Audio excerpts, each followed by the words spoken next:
Put a smile on your face when you're moving from place to place. Good morning, good morning, morning, good morning, morning.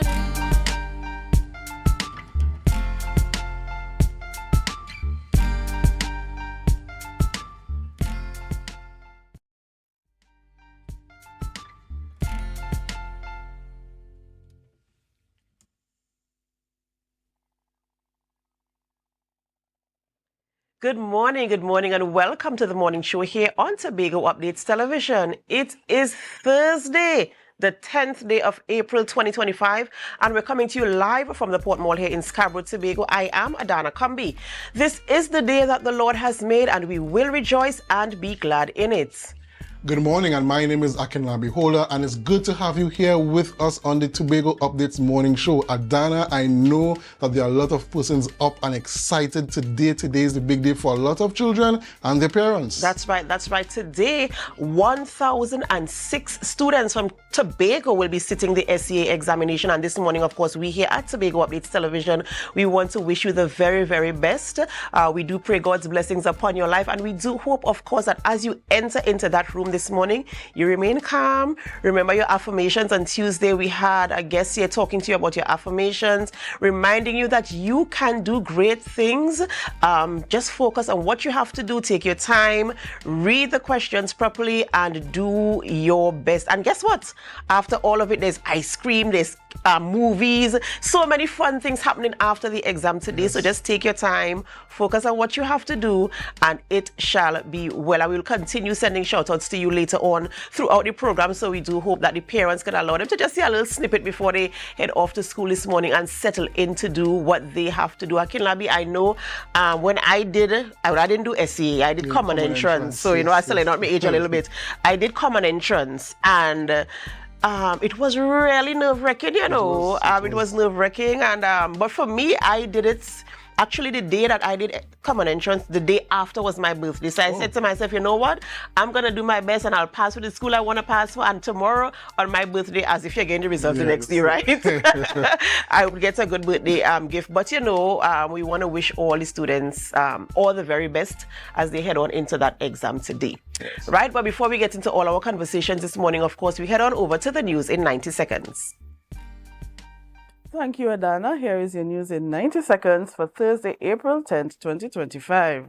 Tobago House of Assembly Deputy Chief Secretary Dr. Faith Brebner has successfully challenged a search warrant issued for her home in connection with an alleged fraud probe. High Court Judge Frank Sipasad ruled that July 2023 warrant approved by Magistrate Registrar Jamil Watch was based on inaccurate police claims and lacked proper justification. Sipasad said officers wrongly alleged Brebner was unlawfully employed despite her being an elected official.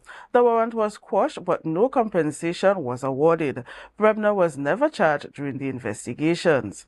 Up next, following the collapse of the Dragon Gas deal license, PDP political leader Watson Duke, in a social media post, urged the government to act swiftly and monetize the Calypso gas field off Speyside to boost national revenue. He highlighted the Calypso's gas field of comparable size and potential, calling it a viable alternative. Contesting the Tobago East seat, Duke also demanded fair treatment for Tobago's resources and advocated for the Study Park quarry to be licensed for exports to generate additional income. And finally, in a message from the Secretary of Education, Research and Technology, a total of 1,006 students, including 34 private candidates, will sit the C exams across 40 centers in Tobago. To support inclusivity, 29 special concessions were approved for the students with learning or medical needs. C personnel underwent training on April 3rd to ensure smooth standardized operations. Monitors, supervisors, and testers receive clear guidelines, including all cell phone bans. Exam scripts will be securely managed by DUTEX unit. The division extends best wishes to all candidates. And from the Tobago Updates family, best wishes to all C students today. And that was your news in 90 seconds. Thank you, Bianna, for our news there in 90 seconds. And I know that you have a special SEA shout out this morning. Yes. And so I know a little lady's waiting on you. So, Bianna, take it away. All right. To Miss Heidi Graham, my little friend from in Roxborough Anglican School, I wish you all the best this morning in your exams. I know that you would have prepared, Mommy and Daddy would have prepared you for these exams, as well as your teachers. So, all the best to you today. All right, Heidi, I really do hope that you do your very best, all our students. Bianna, as you mentioned, 1,006 of our students here on the island of Tobago. And surprisingly, there are more boys than girls sitting the exam this year. I think 551 boys and 455 girls are sitting the exam today. And so the nation stands with you guys, and do your best, and then God will do the rest. God will do the rest for you. I feel a little bit nostalgic here. How do you guys what is your memory in terms of you sitting the common entrance exams, or even persons that your nieces, your cousins, people in your community sitting? What is the feeling like for you all? Well, in my time, it was not secondary school for all. So, my mom was a drill sergeant where that was concerned that you have to pass this common entrance, right? So, my neighbor at that time was a primary school teacher, standard 5 teacher as well. So, Saturday evening, Sunday morning, whole time, drill right through. Yes. It was the same for me leading up to the exams. Every day was an extra class. Every day was an extra class. Like the both of you all, it was not secondary school for all.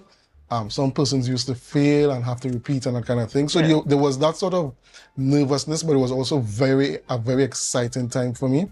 And I just want to take this opportunity to tell all the children sitting today that your value and the value of your life does not hinge on this one exam. There is life after this exam, and you have value after this exam, regardless of what the outcome is. Yes. Right, good, strong words there from Akinlabi. You kind of raised my pause there. And you are right, because sometimes the amount of pressure that the parents, the community, the teachers, they put on the children. I know back in the day when we did it, it was either pass or fail. And there was that pressure because you have to pass, right? But the pressure is even on more now because you have to pass for a prestigious school. You must be the top ranking student. And so sometimes all of these awards, while you want to recognize the person who performs really well, it really puts a measure of pressure. I know some children have anxiety, they have all types of things, but we're really hoping that our children can go in there calmly, just bring to memory what they learn, do their best. And as Akinlabi said, your value is not hinged on the outcome of this exam. True. Right? So all the best to all of you from all of us here at Tobago Updates Television. We are rooting for you, and ice cream for all after the exam today. So all the best for you all. All right, thank you, Bianna, so much for joining us on set and bringing good cheer and best wishes to all of our SEA students. We hope that you have a wonderful day as well. You too. All right, ladies and gentlemen, it's that time of the morning where we celebrate with those who are celebrating. It's time for our birthday shout-outs. We start off the birthday shout-outs this morning, and we want to say happy birthday to a special lady. A special lady is celebrating a birthday today. Do you know who this lady is? I'm going to tell you. This lady, it's her big day, and she is the legendary Tobago Updates. What did Auntie Ria's eyes just see? And this is coming from Julian Skeeter. He's saying happy birthday to my... That's it. What did Ria just see? Do you remember this interview? For those of you who have been viewing the morning show on Tobago Updates Television from the very beginning, I want all our viewers to type in our comments on our Facebook and our YouTube live stream what this face is about. Ria, we say happy birthday to you. We pray God's blessings upon your life. We do hope that you are having a wonderful day so far. Breakfast in bed, and of course, the whole day will roll out with roses, flowers, chocolates, so many presents you wouldn't be able to finish unwrapping them today. And of course, we here at Tobago Updates Television, we send you all of our love. We do pray God's blessings upon your life, and as you enter this new season, this new chapter in your life, we pray God's blessings upon you as well. It's my Aries sister. Woohoo! Happy birthday to you, Ria Richardson George. And we send out happy birthday wishes to Mr. Ian Wilson, looking very regal there, so in your African attire. We wish you happy birthday and God's richest blessings. We know that you're going to be surrounded with friends and family, and you're going to have a very bubbly celebrations today for your birthday. We wish you the best of luck and the best of blessings in your upcoming year. Happy birthday to you, sir. And finally, we say happy birthday to Aisha Bacchus. Aisha Bacchus is also celebrating a birthday, and we say happy birthday to you, Aisha. We pray God's blessings upon your life, and we do hope that as you enter this new chapter of your life, you see the hand of God in ways that you've never seen it before. So happy birthday to you as well. Happy birthday to you. And of course, if you are celebrating a birthday or celebrating an anniversary or whatever celebration you are having, we here... Okay, there's another birthday. This is Dr. Remy. That's right. Dr. Remy, I call her Auntie Remy. Happy birthday to you. We pray God's blessings upon your life. Now, this is a woman, a hard-working woman, dedicated to the cause, always doing the thing that she thinks is right, of course, having a voice and speaking out. So happy birthday to you, Dr. Remy. Maria Dillon Remy is celebrating today, and of course, all of us at Tobago Updates Television, we join in the celebration with you, and we pray a special blessing upon your life, special grace for you to continue the work that you are doing, and we do hope that you have an amazing, amazing day today. And of course, if you are one of the celebrants, whether we have your photo or not, we join in the celebration with you, and we remind you to put God first, because He is the sole reason why there's even anything for you to celebrate. Right, so you might be wondering, who are we having conversations with this morning? Akinlabi, who are we speaking with this morning? So this morning we continue the political conversations as we are in that season, and we're going to have on Mr. Ricardo Phillip of the Class Action Reform Movement. He's the political leader of the Class Action Reform Movement, and he's going to talk about his candidacy for the Tobago West seat. After that, we're going to have on Mrs. Tennille Devines Hill, who is the Communications and Marketing Manager of the Tobago Performing Arts Company, as well as Miss Megan Gill, Cultural Agent for the World Residences at Sea. And they are going to be talking about TPAC's historic performance on the World Residences at Sea. And finally, we're going to have on the Excel Entertainment Executive Member, Mr. Quincy Trim, and he's going to talk to us about Rum Bum. Interesting lineup this morning, viewers. So we do hope that you can stay with us throughout the entire programming this morning. Remember, you can view us on our Facebook live stream, on our YouTube channel, or on AMPLIA 102 or Flow 121 or 130. So whether you are right here in Tobago, you are in Trinidad, the Caribbean region, the United States of America, Canada, England, all of Europe, Asia, Africa, Australia, wherever you are, we welcome you this morning. We say thank you for making us your #1 choice for morning show here on the island of Tobago and keeping us at the top of the ratings. Of course, this is your opportunity to help us. Share the live, share the live, share the live. We'll be right back.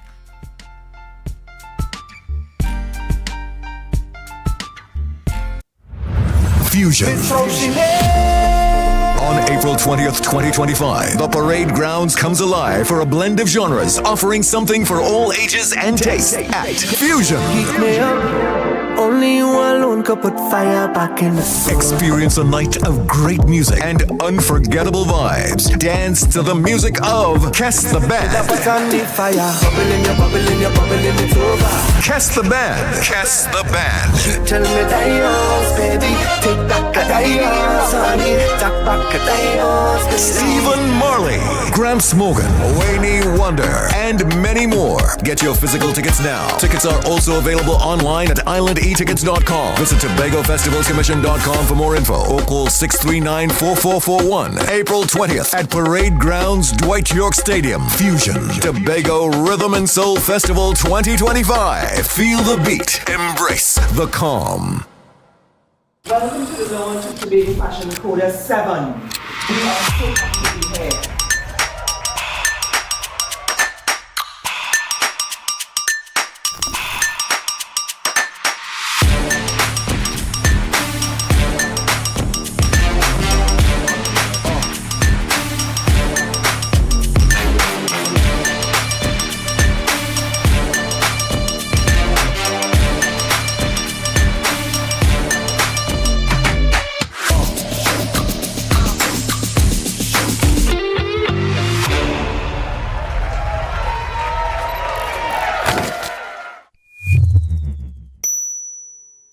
The following is a paid political advertisement. I've had the pleasure and privilege of building beautiful collaborative relationships with civil society organizations and with various faith-based organizations. And I'm asking you, if you've been on this journey with me, to continue this journey. And if you weren't on this journey with me before, I'm asking you to join the movement. There's a lot of work to be done in Trinidad and Tobago. We've started the work and have been doing meaningful work with you. And I'm asking for all of civil society, all of faith-based organizations to be all in with Team PNM. We have work to do. We have the ability to get it done, but we need you to join us on this movement. On election day, place your confidence and your vote in the team that has Trinidad and Tobago at heart and the team that's willing to work with all sectors to transform our society.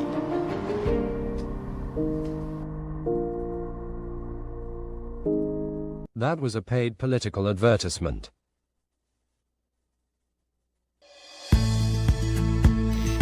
TNTech is pleased to advise that its Roxborough Service Center has reopened. Starting Monday, 10th March, customers can once more visit the Roxborough Administrative Building to pay TNTech bills, request new connections, and more. TNTech, powering the nation into the next generation.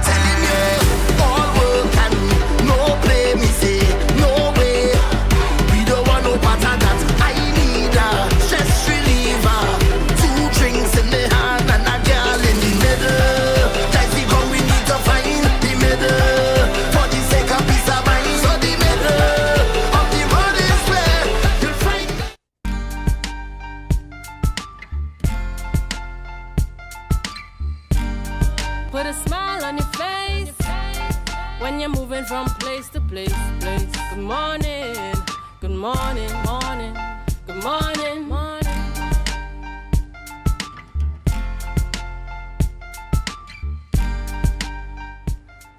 Welcome back to the morning show here on Tobago Updates Television, and thank you so much for staying with us. We begin conversations this morning by speaking with Mrs. Tennille Devines Hill, Communications and Marketing Manager of TPAC, and Miss Megan Gill, Cultural Agent for the World Residents at Sea. And we're talking about TPAC's historic performance. Now, when you hear TPAC, you're always looking forward to something of excellence, something out of the box, something out of the ordinary, and of course, something that is very inspiring to all of us here on the island of Tobago, whether you have some type of talent in the arts. So good morning, Tennille, and welcome. Good morning. Thank you for the warm welcome and for describing TPAC so well. Thank you for that. And Miss Gill, good morning and welcome also to you. And so we're talking we're talking about this groundbreaking performance of the TPAC. But before we get into that, I want to talk a little bit about the residents. Tell me about the vessel and what it does, and in terms of how did it find the shores of Tobago to attract what we have here on the island of Tobago. Right, sure. I'll take that one. Thank you again for having me. So the World is a very unique ship. It is a residential yacht, so people do live on the ship as well. And it is a yacht that circumnavigates the globe. So they are constantly moving. They are constantly engaging with new cultures, from Canada to Antarctica to Australia and all around. So they did find their way to the shores of Tobago, and we're seeking a spectacular cultural showcase. And I think that they got just that. Right, and that leads to my next question in terms of were your expectations met? Were they satisfied, or were they blown away by the performance of the TPAC?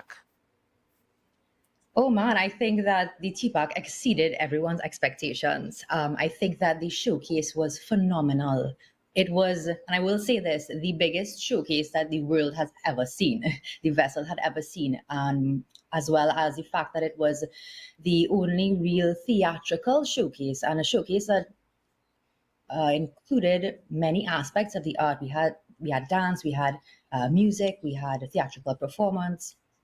So it was a unique one for the vessel, indeed. Right, right. And Tennille, I want to bring you in here now on this part of the conversation in terms of how does it make you feel knowing or hearing these remarks, and of course being a part of TPAC in terms of their marketing manager and ensuring that they get the visibility and the representation for the island of Tobago. What are the how do you feel first and foremost, and what is the feedback coming from the team at TPAC? Well, to be honest, I obviously feel very proud. It was a very special moment for not just the performers, but also those in the audience from the TPAC team. We even had the Tobago Tourism Agency there.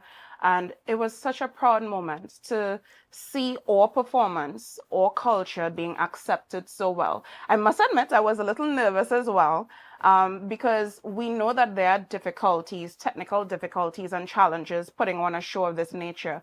But boy, did TPAC live up to expectations.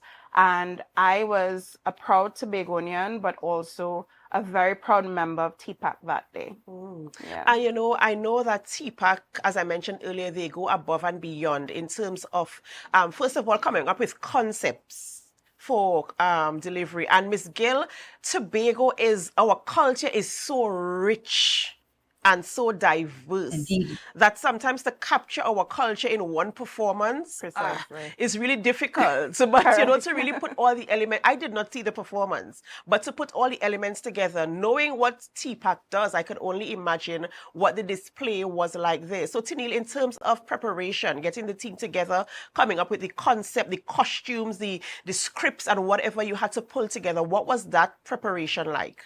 Well, first of all, we had to think of a concept that would be suitable for international audience.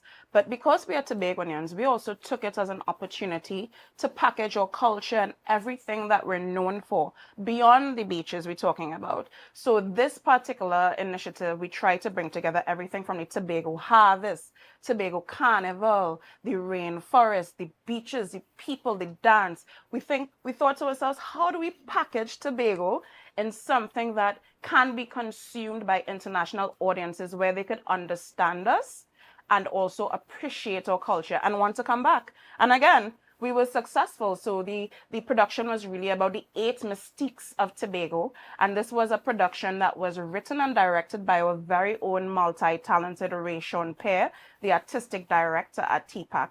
And as some of the feedback was about, they got to see everything in Tobago in one place. And as one resident of the ship said, that is why they came to Tobago, to learn about the culture, not just to see the pretty beaches and the pretty landscape.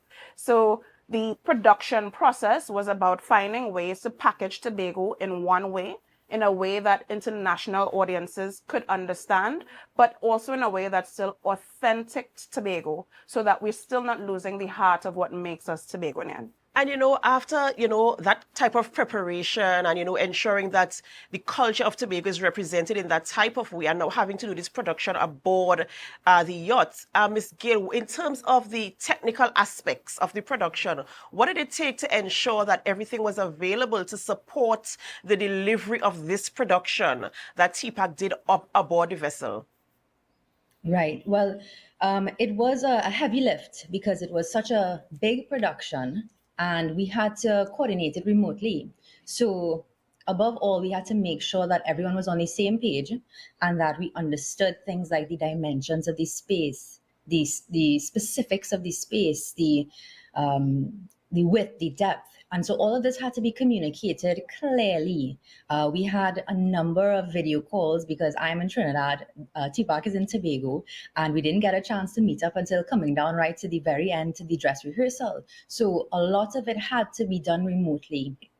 And we had to make sure that things were as clear as possible and as detailed, as scheduled as possible, so that when we reached to the ship on the day, we understood the assignment, and having the dress rehearsal really helped a lot. That would have been my only opportunity to see the performance and then give any suggestions or feedback necessary to tweak the different things that we needed. And I think that, I mean, TPAC is such a professional, just a splendid company to work with. The technical elements, it came together so smoothly. I could not have asked for a better collaborator than TPAC right now. And it's so really, really cool to hear those types of reviews. And I'm wondering now, how was it received in terms of the team, the residents aboard the ship? Because you did mention it's a residential yacht. How did they respond to the performance, even the technical team, in terms of having to ensure that they prepared for having to do this remotely and then having to operate on the day? What was the response like where that was concerned? Wow, well, it was a tremendous response. Like I said earlier, the technical team was more than happy to assist. The technical and the programming and enrichment team was more than happy to assist because they welcome these types of performances. Like I said, the ship has not had a performance like this in my time, but I think in ever, right? And so they were so happy to just jump in and provide the support that we really needed. So I think we all felt held. Neil, I don't know if you could second that, but I think we all felt held by the technical team. From the resident perspective, during the show, I'm looking around, looking at faces. The residents were immersed. The residents were totally immersed. We were seeing smiles. We were seeing the bits of suspense, confusion. The faces really showed that TPAC understood the assignment that they needed to fulfill here, And I was receiving emails during the show from the shoreside management team sending me photos of the event as it was happening in real time, saying how much the residents were appreciating the performance. So Tinail, this question is for you in terms of these reviews that we're getting based on the delivery of TPAC and performing on the vessel, the yacht. What does it mean in terms of partnerships moving forward, in terms of ensuring TPAC positions Tobago's culture on a global scale? How do you see yourself moving forward with this vision to ensure you have partnerships with other agencies across the globe to spotlight Tobago where our culture is concerned? Well, that's actually what we're doing right now. So this is just the beginning of a new era, I would say, for TPAC.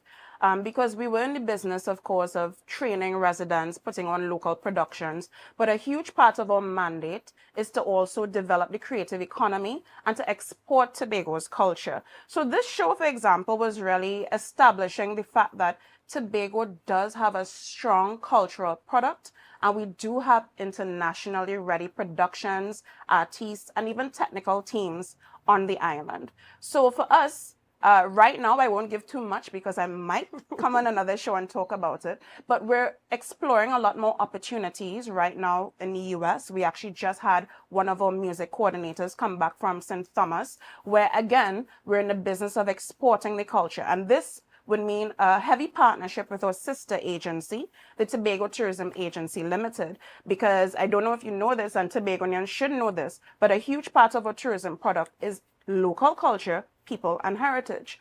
But the fact is, we must be able to translate this local culture in a way that international audiences could understand, appreciate, and doesn't put Tobago in a bad light. We still want to be authentic. So we're in the process of making even more partnerships. Right now, our CEO is in talks with some professionals in Las Vegas, and we're looking to also export an Odyssey inland to see if we could have more cruise ships and perhaps even hotels locally to show this production to international audiences. So TPAC is ready to take Tobago's culture international. I feel really, really proud being a Tobagonian and, having had this opportunity, and not just having the opportunity, but executing it well. Because sometimes we get opportunities and, we don't really maximize. And I feel as if this was maximized. And in terms of ensuring partnerships are maintained and that the culture, as you mentioned before, Tinail, how authentic the culture is, not diluting the culture, but ensuring also international markets and audiences can understand and appreciate us, because Tobagonians are very unique. I have never met a people like the Tobago people. sure. We are complex, we are unique, we are loving, we are so many different things. And to be able to translate that to a global audience is really, really amazing. And it's really an honor for us as well. I mean, we take that particular mantle very seriously because, again, we want to make Tobagonians proud while showing us to the world. And while we're talking about this show, the Odyssey that you performed on the yacht, when will we in Tobago, will this show be done on a Tobago stage for the audience of Tobago to enjoy as well? You know we have to. So we're currently in talks because this is a show that's actually packaged for export. So it's really packaged to be an all-in-one show that can move from country to country if we need to carry it on a ship, if we need to carry it to a hotel. But of course, based on the feedback we've received, we are looking to have a staging in Tobago, but more importantly, overseas as well. Right. I'm excited to see that Tobago staging. And before we go, Ms. Gill, I'd just like to ask, in terms of, I know you said the yacht, it moves from country to country, continent to continent, looking for cultural displays and trying to ensure that you provide a space for persons. In terms of the Caribbean region, are you staying in this region for now? And have you had any other performances from Caribbean regions? And of course, I must ask, if you have to rank them and it's a Tobago performance, how would you position them? Okay, well, I mean, in my past with the world, I actually was on board the vessel as the stage and broadcast manager. During my time, our stint was more from Canada down to Antarctica. So we didn't really touch too much of the Caribbean. Now, I know that the ship is still in motion, and I am not really privy to say where they will be next, but I do imagine that Tobago is high up on the list of not just places to visit, but performances to see. Right. And of course, we will take that. We will take that, One thing about Tobago people is that, and we always say this here on this show, we support our own. Mm-hmm. If you're going to run a race, if you're going to sing a song, if you're going to write a poem, if you're going to do a performance on a global stage, we root for each other here on the island of Tobago. Once you're representing us, you got all of our support. But can I actually take a moment to thank for that support, because I'm happy you brought that up. Listen, the love has been felt. The support has been felt from the Division of Tourism to our sister companies. And I really actually want to take this opportunity, sorry to cut you off, to just say to our audiences, thank you for the support, for our staff. You are amazing. Continue doing what you're doing. And I want to leave a message that this was more than a performance. This was a moment of cultural diplomacy. So when you support TPAC, you're supporting the growth of Tobago's economy and, of course, the exports of our culture. So this is just the first step in one of the many international performances we hope to have. And thank you from Tobago Updates to the rest of Tobago for the support that we've felt and appreciate.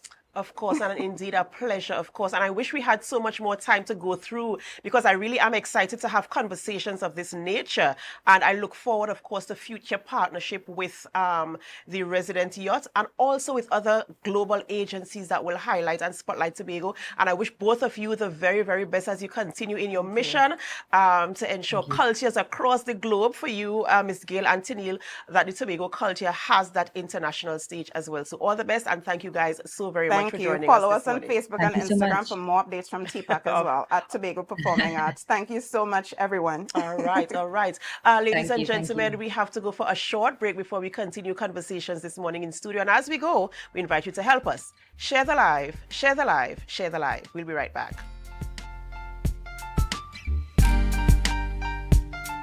When the game is on, you don't want to miss the best moments.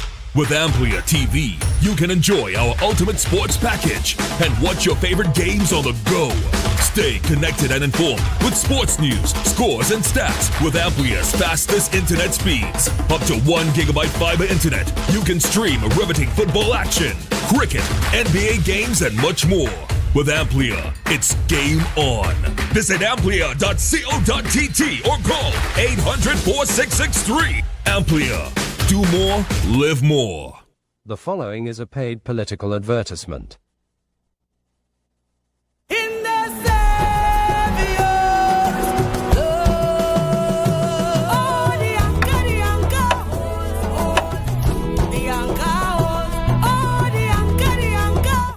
Tobago's autonomy is important to me because it will allow us to make better decisions, manage our own affairs, and determine our destiny.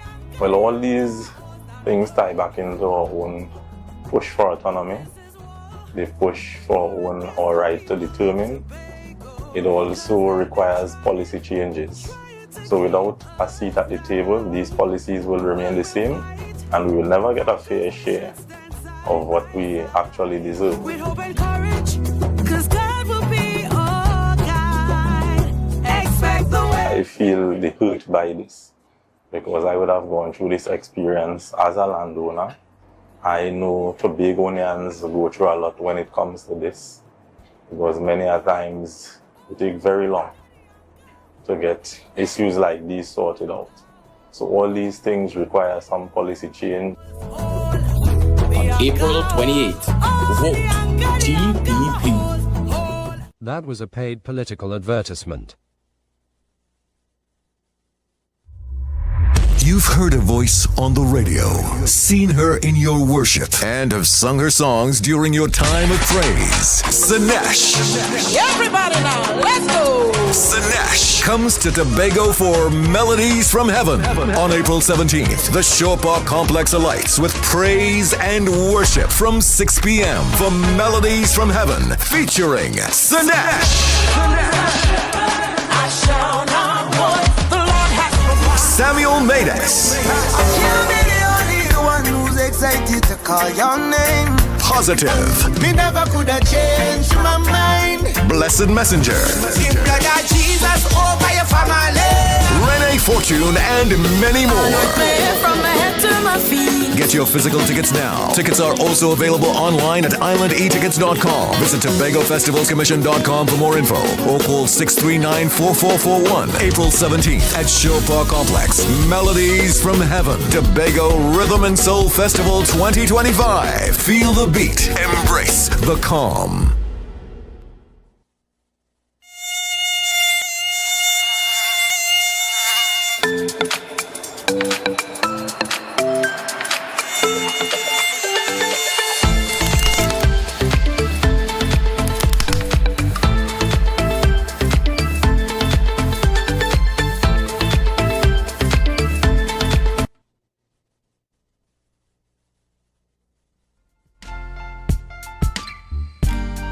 Put a smile on your face when you're moving from place to place. Good morning, good morning, morning, good morning, morning.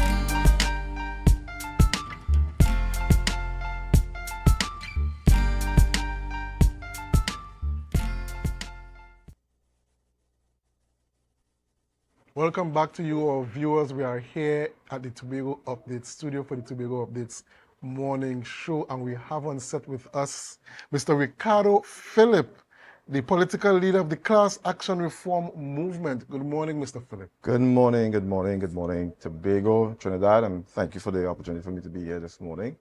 All right, Always appreciate it. So, Mr. Philip, let's get right into it and let's talk about your candidacy for Tobago West. What can the voting population, the electorate, expect from Mr. Philip for general elections 2025 for Tobago West? Well, my campaign hasn't changed in the last couple of years. I've been consistent, preaching the same gospel. The question really is not what I'm going to do for you, but what you would have me do for you, as it's designed that way, the representation of the people. We have a culture and a history of, let me just say this, and I've said this on the ground and I'm saying this again. Nobody, no political party is going to save us. No new political philosophy is going to save us. No new political ideology is going to save us. My campaign and my party has always been and always stood for, we have to save ourselves as a nation. So my campaign has continued in that vein, that we have to save ourselves. We are accustomed with politicians coming on the ground and making all kinds of ungodly promises. And if we look back at our political history, we realize that has not worked. And I can't understand why, when we know, we all know it has not worked, and we're still doing the same thing and expecting a different result, ultimately. Well, Mr. Philip, we have some burning issues. The Tobago electorate has some burning issues that they want addressed. And I just want to get an idea of what your position is or your positions are on those issues, such as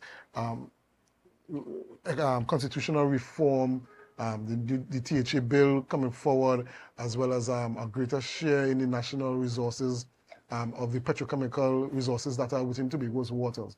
What are your positions on those sorts of issues? And that's a very good question. When you are elected as a member of parliament and you get to the parliament, you don't go to the parliament to represent Tobago East or Tobago West, as the case may be. You go to the parliament to represent the nation of Trinidad and Tobago. The parliament responsibility and having the government come out of parliament is responsible for ensuring that all the different arms of the government, local government bodies, including the Tobago House of Assembly, is adequately funded and accountable to the people. So all those issues, and my campaign has always talked about constitutional reform because, as you say, we have a lot of national burning issues that we have to address.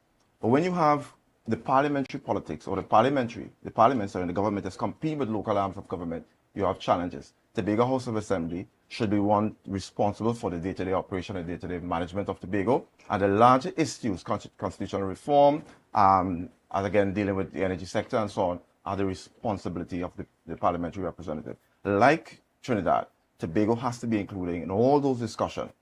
All those issues has to be included. So I agree, I concur that Tobago we have to assert ourselves in this whole national debate on whatever the national issue may be. Tobago have to assert itself in that scenario. So when you have a representative from Tobago East and West going to Trinidad, it's not to necessarily just represent Tobago East or West, but to represent Tobago as part of the nation, and to ensure that Tobago is adequately funded as the THA and all the local arms of government to carry out its function effectively and be accountable to the people. So that's my sum total of what a member of parliament represents for the people of Tobago. We continue to have the argument that if you send two people from the same party and you're not going to go there and fight for Tobago, there's no such thing.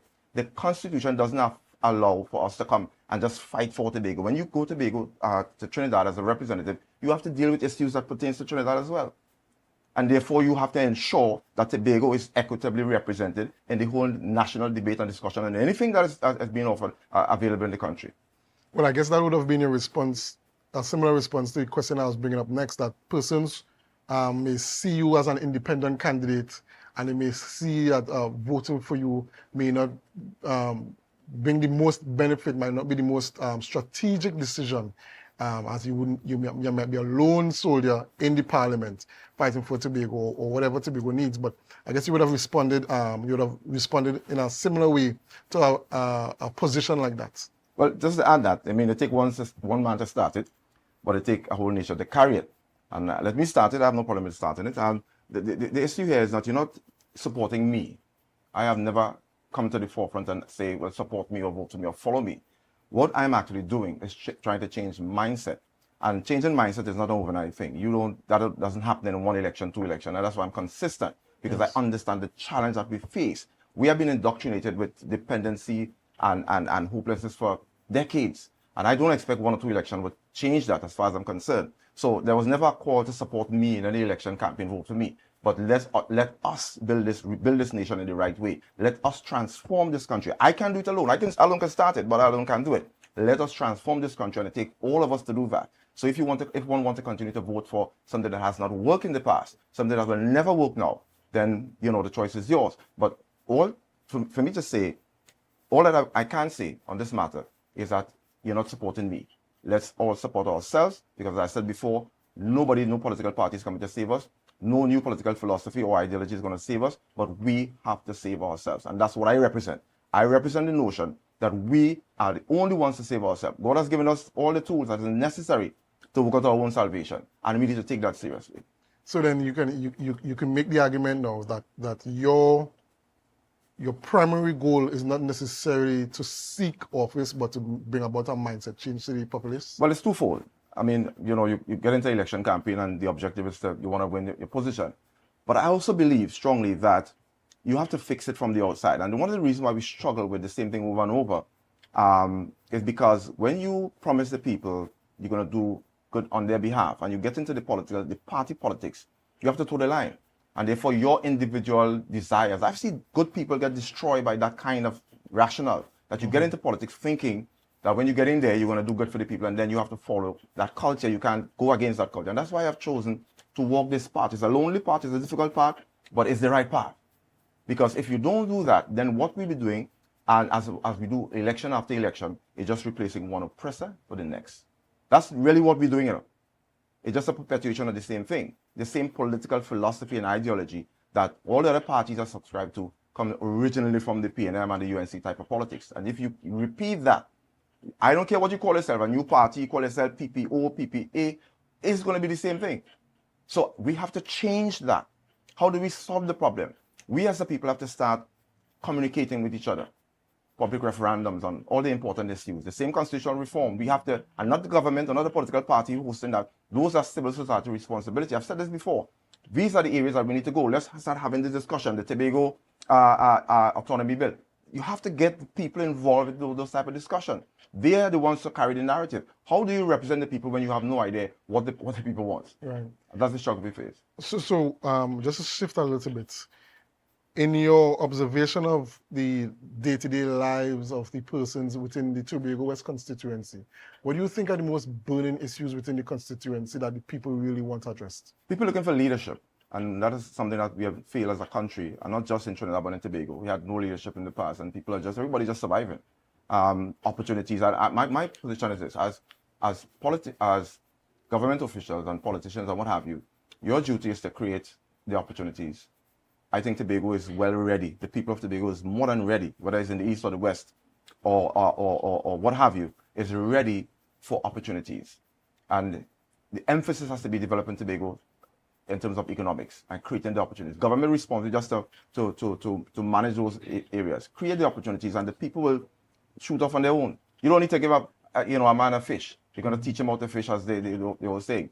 If we do that, whether it's through the THA or the Parliament, you will see the difference in Tobago. So the people in Tobago West have the same needs as people throughout Trinidad, I imagine.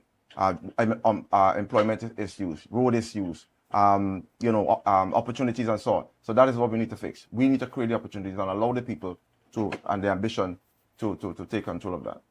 Okay, and you spoke about creating opportunities. Can you tell us some of the opportunities that you think that will be best suited for the residents of Tobago West, the constituents of Tobago West? Well, Tobago in the whole, you see, it's difficult to and sort of selfish to divide Tobago in terms of east and west. And I think we have to put that in perspective, because from an election and a parliamentary perspective or point of view, you have Tobago east and west. But when you're talking about Tobago, you have to deal with Tobago as a whole. Because, as I said, if I'm elected, I can't go and just speak about Tobago West issues.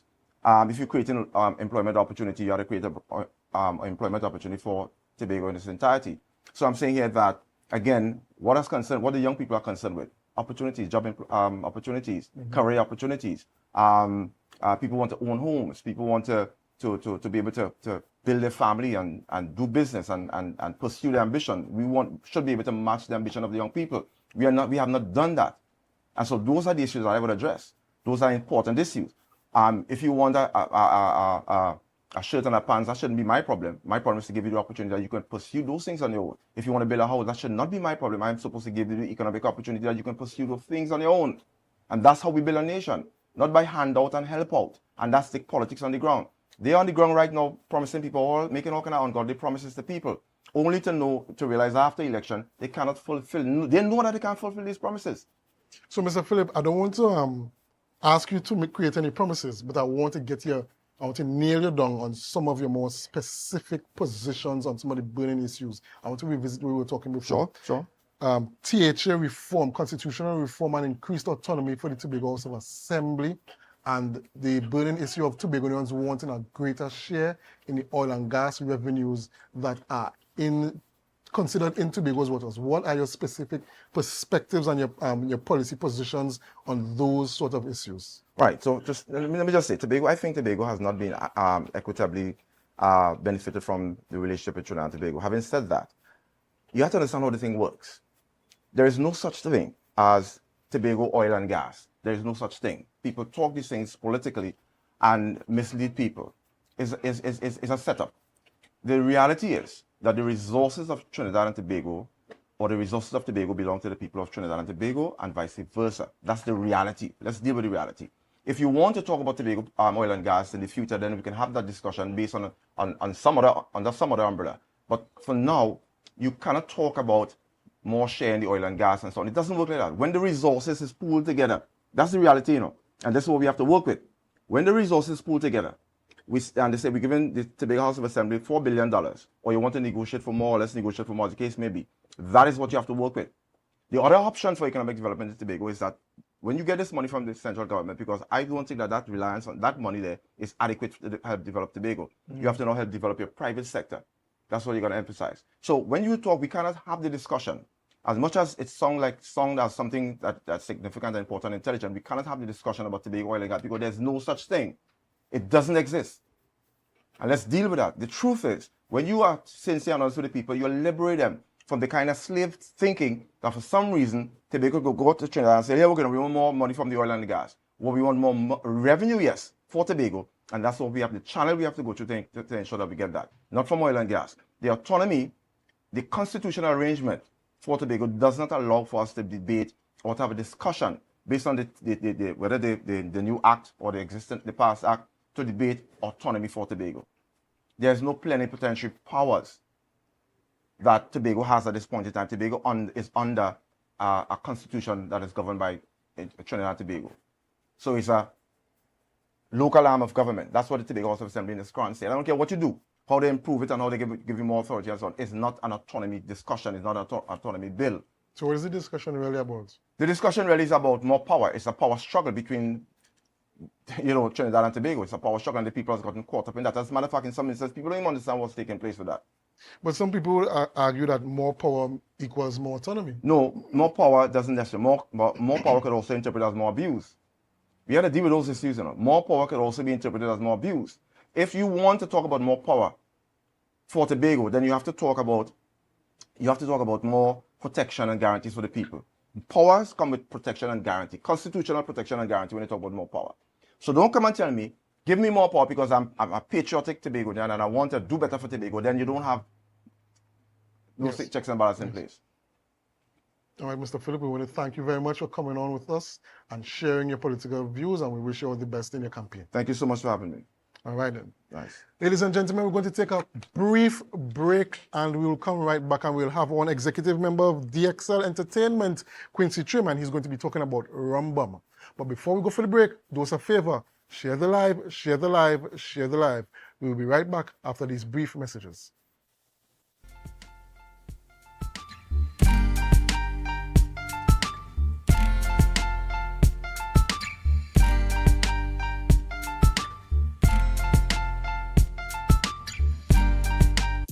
It's the premier red carpet extravaganza. Tobago Fashion Cuda is back with a bang, bringing with it quintessential style where runway meets rhythm. Come see the icons of Caribbean couture, showcasing the trailblazing fashions of Trinidad and Tobago. Tobago Fashion Cuda 7 promises an unforgettable experience on the 18th of April 2025 at Magdalena Grand Beach and Golf Resort, a premium all-inclusive fashion soiree where runway meets rhythm.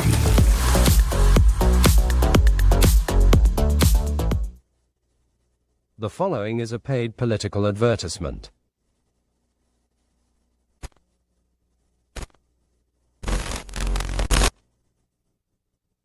Tobago West, I am ready to be that second in command.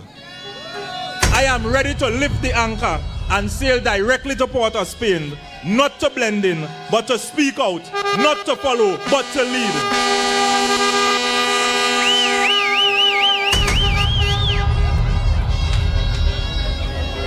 I am Joel Notsi Sampson. I have served you. I have delivered for you. And now I am ready to represent you. On April 28th, vote TPP. That was a paid political advertisement. Yeah! Tobago, get ready. Stephen Marley is on his way. From jungle to Rima, me. Tifa little matches, you. The Rhythm and Soul Festival introduces the son of the legend, the one and only Stephen Marley.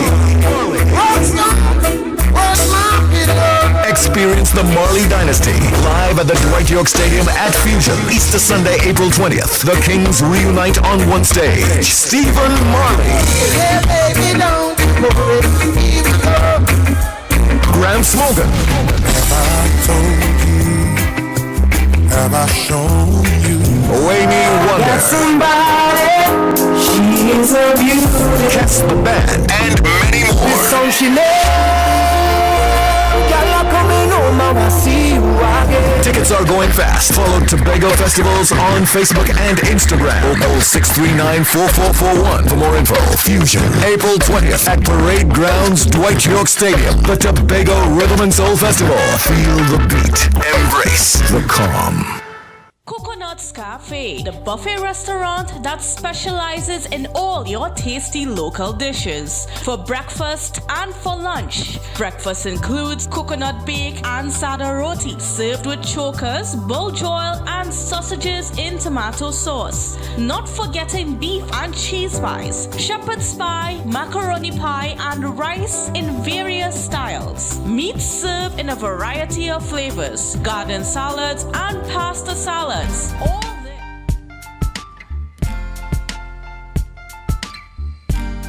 Put a smile on your face when you're moving from place to place.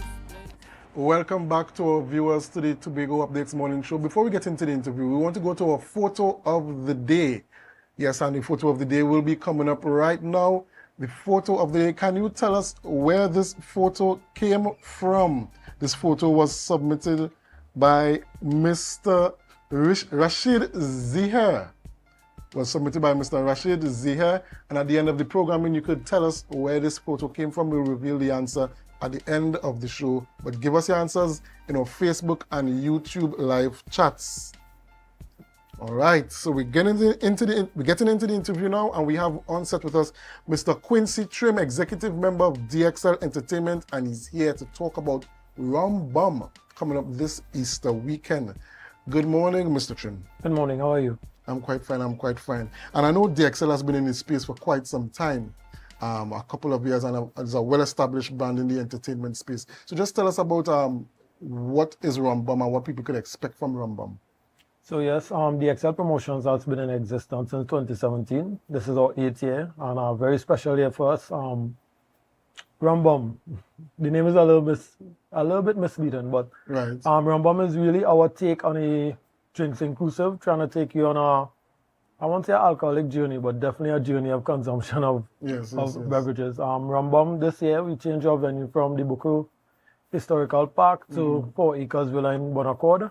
Where you can expect the aesthetics to be on 100, the stage design to be on 100, and the cocktails and our amenities to be on 100. So really just putting our take on what we think a drinks inclusive should be by having a lot of very signature cocktails, very aesthetically pleasing cocktails, as well as different forms of alcohol in different forms. No, I know this is not the first year of Rum Bum. You just tell us what inspired you to start Rum Bum in the very first year. I know you all have a strong following as well, and what has the feedback been over the years by those who participate in the event? So Rum Bum was actually created out of COVID. Before Rum Bum, before 2020, we actually used to do food inclusives.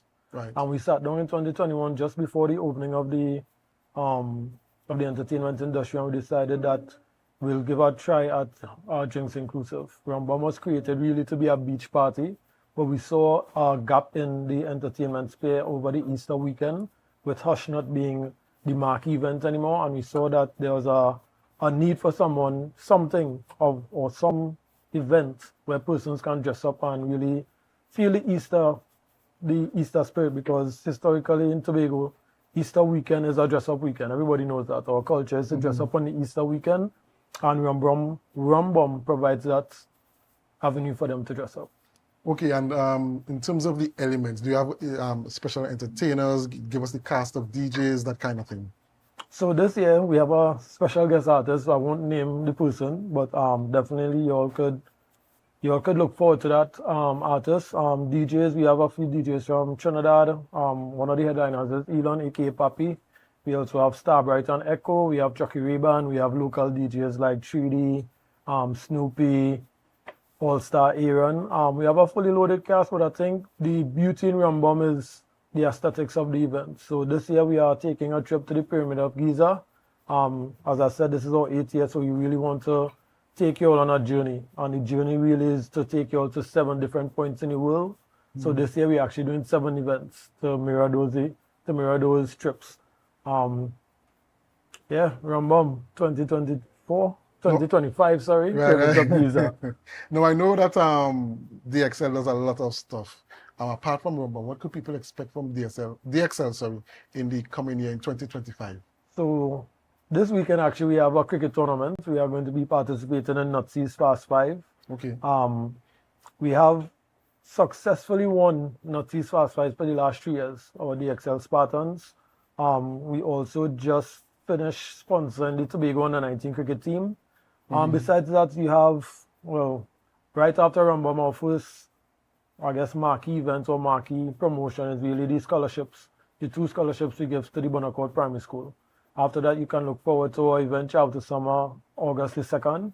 We're trying to go a little bigger and better this year in terms of Chapter Summer. Really excited about that one. And then we have our Charity Olympics in December. And along the way, as I said, we have 7 stops to make to visit the 7 wonders of the world. So we'll have a lot of spot-up and pop-up events throughout the year.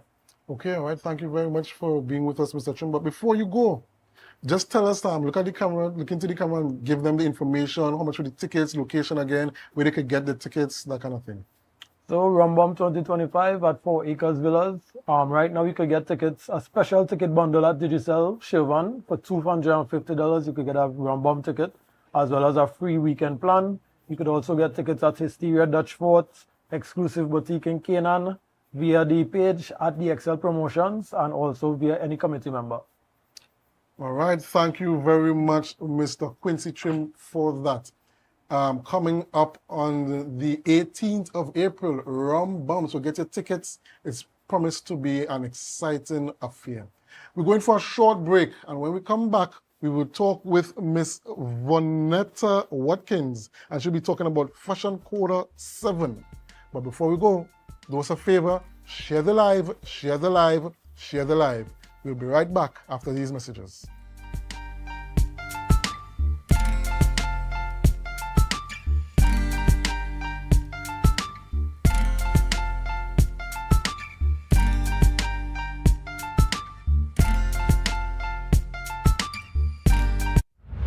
Fusion. On April 20th, 2025, the parade grounds comes alive for a blend of genres, offering something for all ages and tastes at Fusion. Heat me up.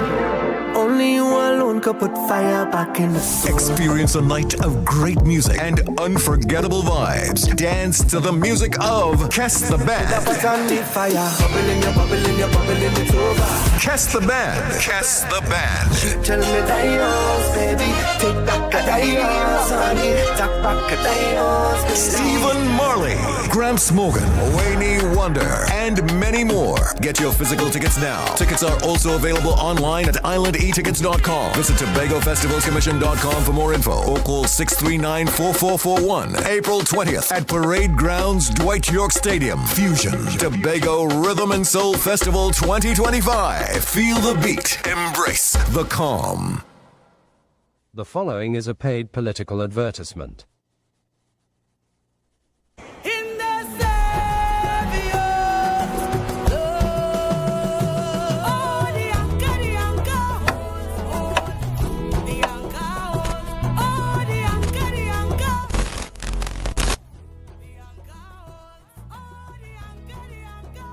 Walk towards achieving greater autonomy.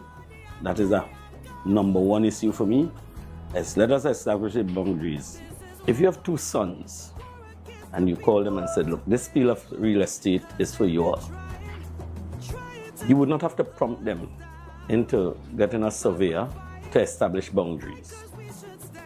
Once you establish boundaries, it means that you have created an environment where both persons would value each other equally.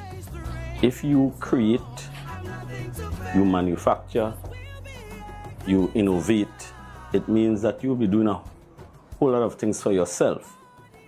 And therefore, you can determine the rate of your wealth, the rate of your success, the rate of your development. On April 28th, vote TPP. That was a paid political advertisement.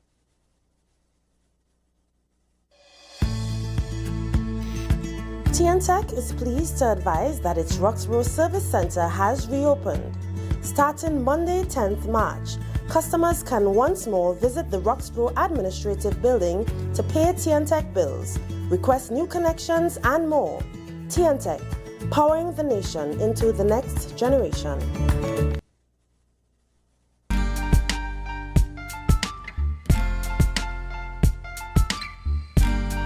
Put a smile on your face when you're moving from place to place. Good morning, good morning, morning. Welcome back to the morning show here on Tobago Updates Television. I am Adana Kambi. Thank you so much for staying with us. We continue conversations this morning and we shift gears a little bit and we'll be speaking with Miss Vanessa Watkins, an artisan who will be present at the Tobago Fashion Coda. Good morning and welcome. Good morning. Thank you for having me this morning. Of course, a pleasure having you here. And of course, we're talking Fashion Coda and you are going to be there as an artisan. So tell us, what is your involvement in the event and what we can look forward to you being there? So my name is V. Everyone knows me as V. From my business is House of Crochet.tt by V. You will find my work on TikTok, Instagram, and on TikTok. I have 2 locations where you can conveniently pick up any one of my pieces, which is at the Coliseum, right next door to the Coliseum in Crown Point Main Road.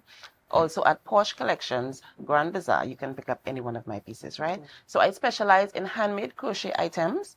You're going to see my lovely pieces in a little bit. So for just about any event, you have a pool event, a boat ride, a carnival event, anything, you just, hit me up and I'm going to create that beautiful design. So what type of pieces do you create or have you created in the past?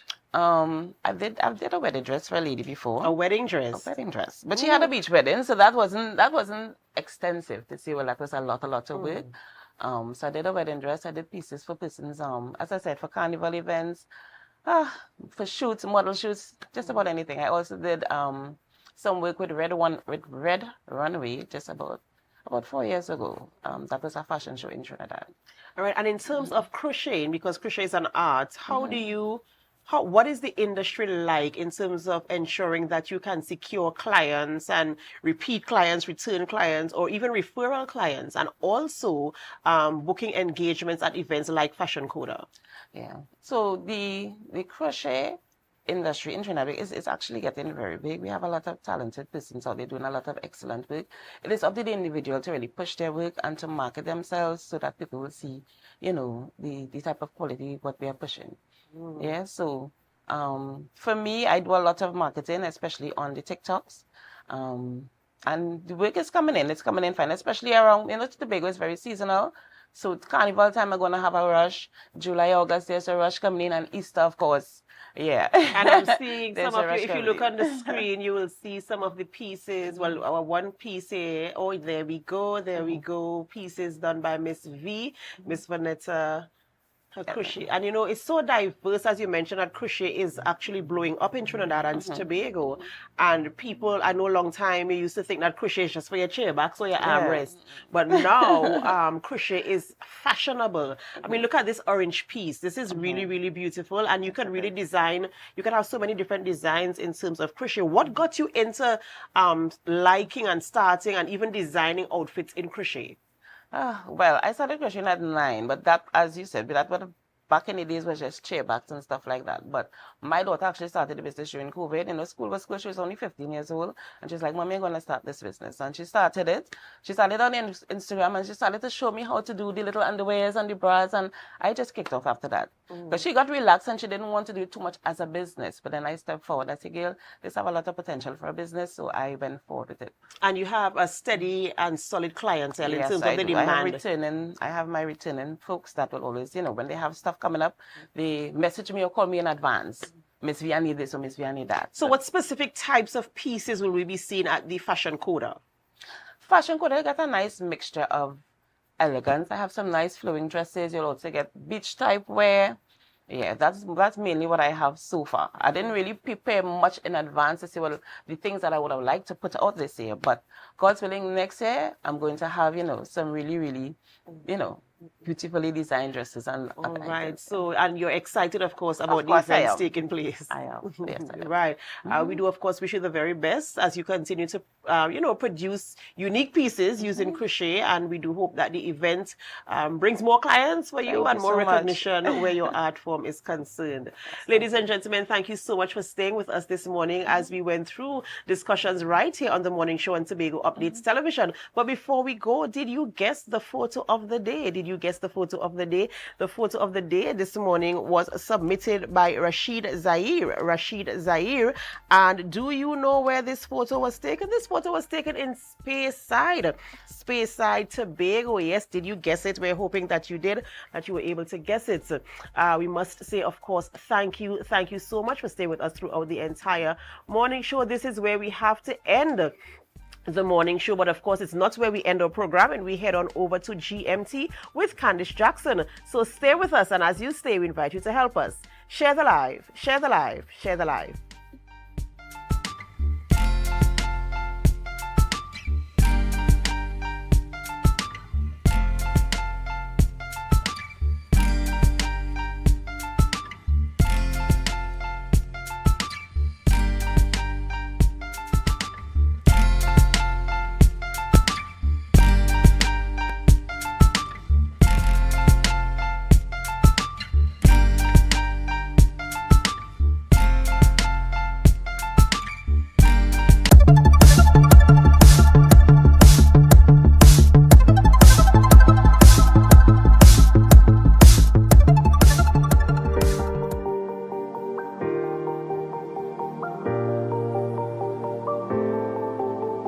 So today, as we converge here at the Victor E. Bruce Financial Complex to culminate the commemoration of Global Money Week through our Smart Sense Video Challenge prize-giving ceremony, we recognize the importance of financial literacy in shaping a secure and successful future. I feel heartened, excited, and I'm indeed happy, because when I looked at the goal of Global Money Week, the goal really is to ensure that all children and young people have access to high quality financial information and education that allows them to make smart financial decisions that can improve their future financial resilience and financial well-being. Today, I'm also heartened to see the students that are represented here today, that we are able to hone the skills that you have embedded inside of you. And from what I've heard, I'm indeed proud, and I feel a sense of accomplishment that with financial literacy and the mandate that we have here in the division, that we are able to bear this kind of fruit and see these kinds of results.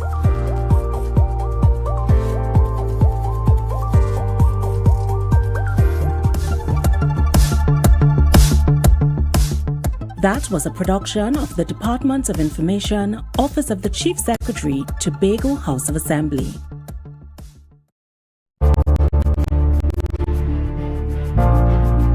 You're viewing Tobago Updates Television, your exclusive gateway to Tobago, broadcasting the beauty of this island paradise to the world.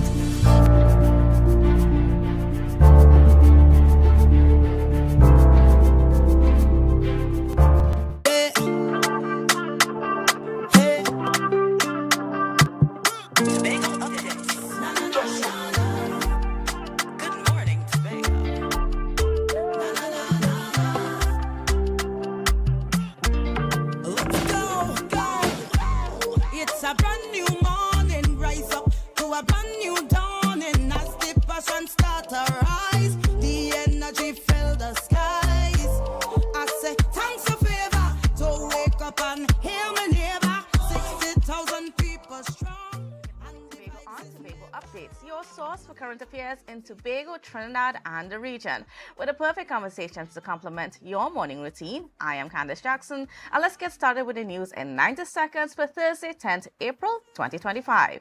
THA Deputy Chief Secretary Dr. Faith Brabner has successfully challenged a search warrant issued for a home in connection with the alleged fraud probe. High Court Judge Frank Sipesad ruled that the July 2023 warrant approved by Justice of the Peace Jamil Watch was based on inaccurate police claims and lacked proper justification. Sipesad said officers wrongly alleged Bremner was unlawfully employed despite her being an elected official. The warrant was quashed, but no compensation was awarded. Bremner was never charged during the investigation. Following the collapse of the Dragon Gas deal license, PDP political leader Watson Duke, in a social media post, urged the government to act swiftly and monetize the Calypso gas fields off Speyside to boost national revenue. He said the Calypso's gas fields is of comparable size and potential, calling it a viable alternative. As a contestant for the Tobago East seat, Duke also demanded fair treatment for Tobago's resources and advocated for the Stolty Park quarry to be licensed for exports to generate additional income and forex. And finally, in a message from the Secretary of Education, Research and Technology, Zorisha Hackett, a total of 1,006 students, including 34 private candidates, will sit the SEA exams across 40 centers in Tobago. To support inclusivity, 29 special concessions were approved for students with learning or medical needs. SEA personnel underwent training on April 3, 2025 to ensure smooth, standardized operations. Monitors, supervisors, and testers received clear guidelines, including all cell phone bans. Exam scripts will be securely managed by the tech units. The division extends best wishes to all candidates, and certainly we too at Tobago Updates. All right, so that was our news in 90 seconds. And viewers, we got a lot to get into for our conversations this morning. So first of all, joining me on set is none other than Mr. Curtis Douglas, who is the Tobago West candidate for the PDP. But today we're not really speaking so much about his candidacy, but we're actually speaking about something he was involved in a little earlier this week, and that is the meeting with Sanders. Mr. Douglas, who's also the president of the All Tobago Fisherfolk Association, was present at that meeting. So we're going to get into some of the details as to what unfolded. We heard a little bit from the Prime Minister, a little bit from the Chief Secretary, but we're going to get some more. So, Mr. Douglas, good morning and welcome to you. Good morning to the entire island, to all the viewers. Good morning to you all. And I would just like to say, to everyone that is sitting the exam today, all those kids, our future ministers and prime ministers, don't be scared, just go with God and just do your best. Do your best. It's just a start. It's not the end of the world. But, all my best wishes to each and every one of them. Certainly. All right, so getting into it. So you and Mr. Duke went into the meeting together as well. Are you also were wearing the hat as president of the All Tobago Fisherfolk Association? How did you feel coming out of that meeting? Well, basically that meeting was really to introduce or have a conversation with Sanders to make sure that there are potential, business opportunity for Tobago, but also that set the tone also not only for Sanders, but for also anyone who wants to invest in our island called Tobago. But during that meeting, we would have pointed out 3 fundamental things that we needed, right? Because I could see their interest in Tobago, because Tobago is in a key strategical area of the Caribbean, which they would like to invest in. So we understood all of that going into the meeting. And while the meeting, we had a pre-meeting before. So we had a meeting with the Prime Minister, Mr. Duke, and I think President was also the Chief Secretary and other stakeholder members. But what we was very adamant about, and me as a president of All Tobago Fisherfolk, and also as a candidate for Tobago West, was very serious about, and I make no apologies and I make no excuses, right? And I would not bow down to anyone that believes that they have something that we want more than them. They want what we have. And we made it very clear so that they understand, so that the Prime Minister of Trinidad and Tobago understand being a Trinidadian, and the people in the group who sat in the meeting understood our fundamental values for Tobago. And it is three major values we determine should happen. And basically, one, if we are to engage again with Sanders to create a development for Tobago, all right? One, Tobago must win. Two, the THA must win. And three, Sanders must win, right?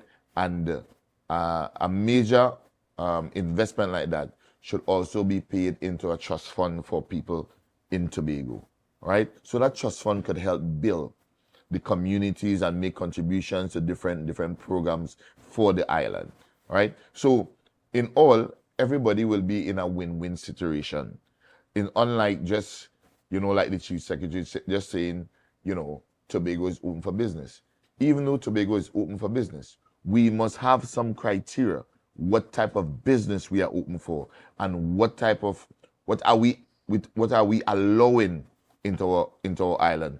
Because by the end of the day, I believe that the people are the key factor in this. And for years, we've been seeing hotels billing, people investing, and the people is not benefiting. For example, Candice, if you come to do some form of investment here, after you work over a certain period within the hotel or the tourism industry, when you go home, you must have a pension.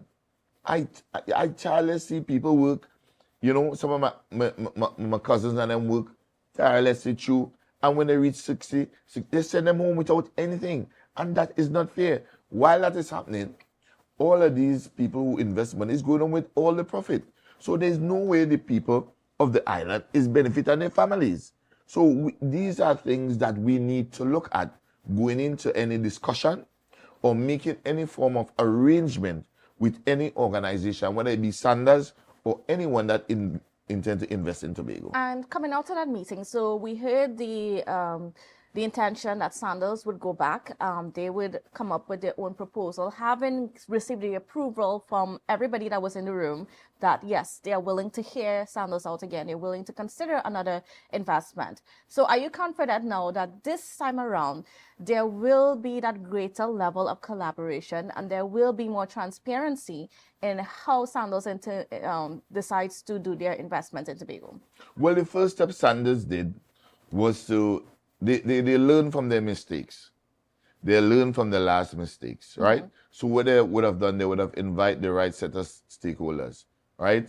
And that is the right path. But in discussion, we know there's an election coming up. So obviously, they have to invite the right set of stakeholders again to have the right discussion for Tobago, for Sanders, and for THA. Mm-hmm. So we all must be able to benefit. It doesn't matter who it are, because I know probably in the next couple of weeks, after everything is said and done, Stuart Young more than likely would not be the Prime Minister. So Mr. Duke may be the Prime Minister, quite clearly. So we now have somebody also with the interests of Tobago, because this is a Tobago affair. Make no mistake, this concerns Tobago. And we welcome, as we said, any business that honor these three fundamental values that we have in Tobago. Because Tobago people must benefit. Just like all the people in Dubai benefit from the oil revenues, Tobagonians must be able to benefit. You can't tell me you work 40 years or 35 years in an organization and when time to go home, you can't even get a retirement, you can't get a pension. That must be set up. And when that is set up, you will have what you call dedicated workers, because you know you will take pride in your job, and you know after this happens, you will be able to be taken care of. Instead of you get sent home and you don't know what to do, you have to depend on your grandchildren. So it is very important what Mr. Duke is saying as well, that the Tobago people must win.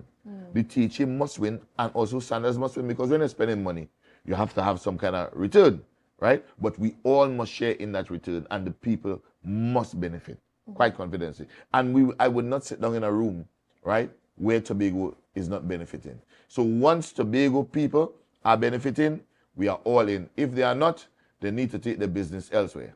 So, and do you think that Tobago people is going to benefit from this new approach? Well, so far, what we would have gotten from the head of Sanders is that, you know, he's showing the eagerness that he's willing to do business with the people of Tobago.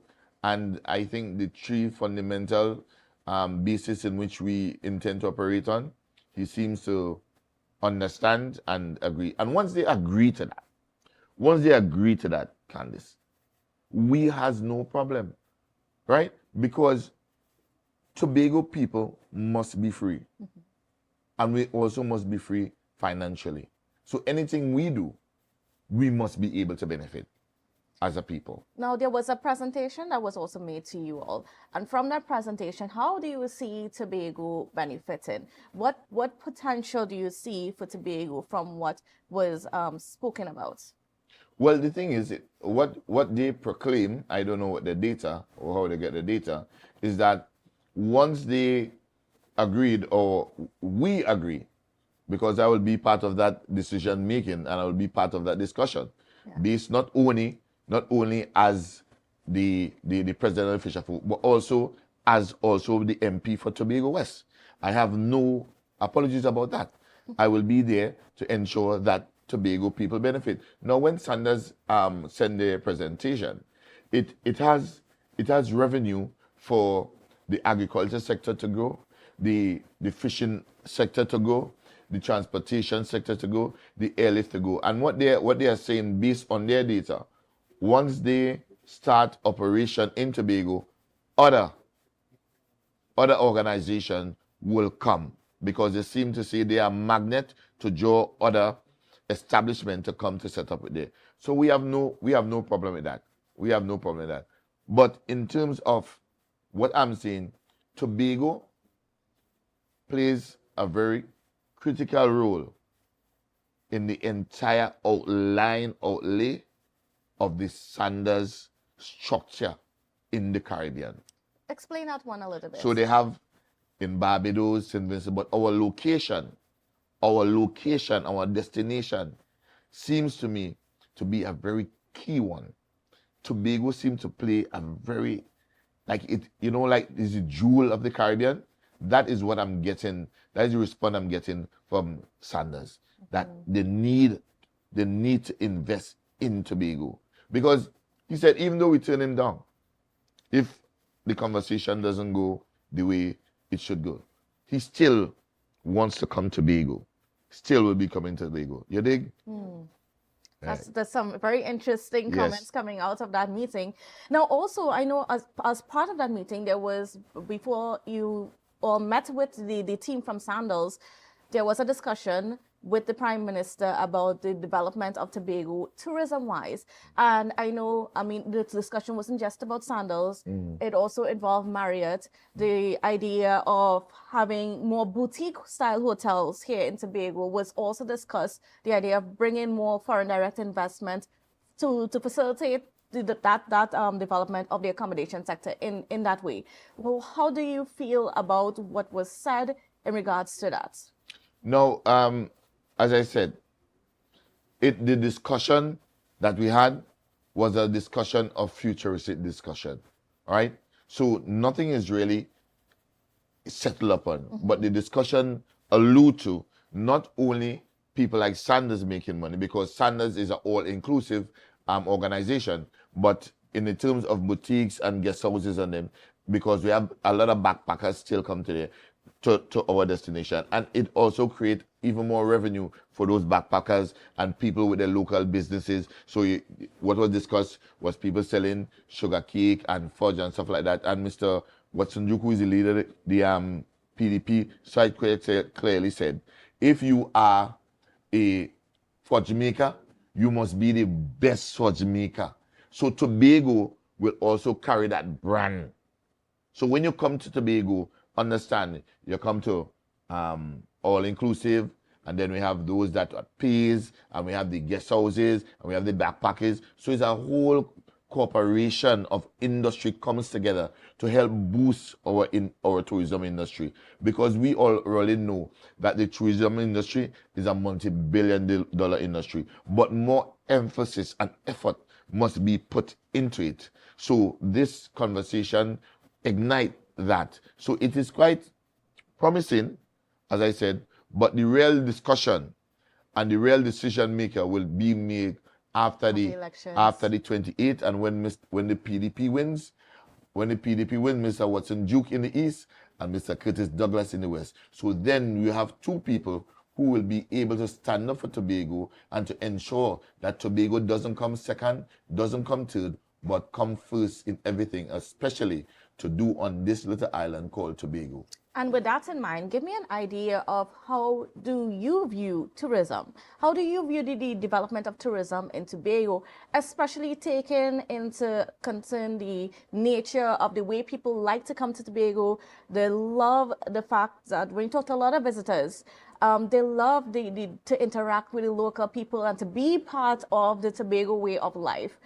So how do you see all of that fitting in to the PDP's vision for tourism here in Tobago? Well, the PDP vision is strong on tourism and self-growth and development. So what we have what we call something called an incubator, right? So that is for small businesses. So in an incubator, we have small businesses who selling fudge, sugar cake, chicken, fish, whatever. So in that incubator, we will work with them over the years. We would not just give them a grant and tell them go with it and leave them like that. So that when a tourist come, when you won't only receive the product itself, the raw product, you receive a part of Tobago, which is the hospitality. So everyone should be well trained and know how to speak and know how to present themselves as Tobagoans. So when you come to Tobago, you will be left with a brand of Tobago, and that is Tobago culture, Tobago love, and Tobago way of life, and our heritage, most quite clearly. And that is some of our major things that we're doing. And also from micro to small to large, right? So we're starting to grow that because there is no proper structure. So once we, the PDP, have that structure, so that you, within the first 2 years, you will then see the growth and development, because we even have a hospitality school that is underused, right? So we're going to use all of that to create it. Because, for example, what is Tobago?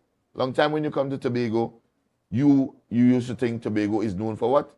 It's crab and dumpling. You don't hear anything about that anymore. So even in conducting what is called a farm to breed the crabs and them, so that entrepreneurs could go. So when you come to Tobago, you're going to get some crab and dumpling, or you're going to get pilau. You understand me? As same way as you're going to get doubles, when you come to Tobago, you must want to bite into the culture of Tobago when you sit down with your crab and dumpling. You understand? So that is part of our plan to grow and build a better Tobago. But we must be able to do it together. And to do it together, you must vote for the PDP. All right, I want to thank you. I guess that's a good point for us to end things this morning with you, Mr. Douglas. Certainly, thank you for being on and for sharing your perspective, especially where Sandals is concerned. And we are all in Tobago looking forward to what happens after April 28th as this discussion continues. All right, viewers, so we got to go for a break, but we're not done yet. We've got a lot more coming up for you on the program, so catch us on the other side. Let's go. It's a brand new morning, rise up to a brand new dawn, and I step up. Welcome to the Buku Seafood and Jazz Festival on April 19th, 2025. We invite you to an evening of smooth rhythms and soulful music as the sun dips behind Buku Bay. Let all your senses be tantalized. Enjoy an array of seafood dishes, browse crafts and designs created by local artisans, and lose yourself in the soulful melodies of John Sakata,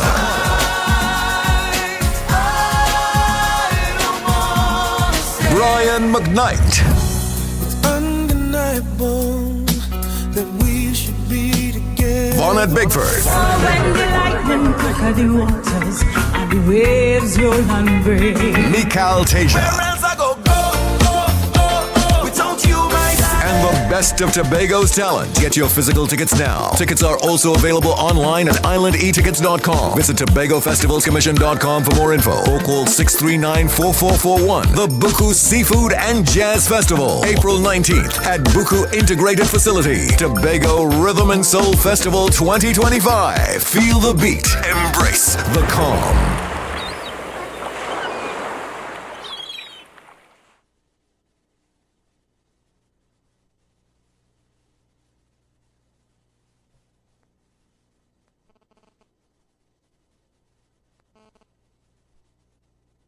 The following is a paid political advertisement.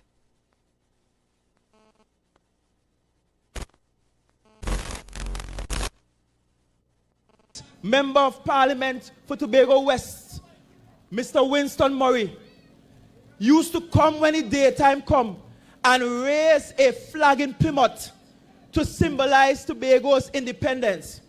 People said Winston Murray was mad. People say that those who were with them didn't know what they were doing.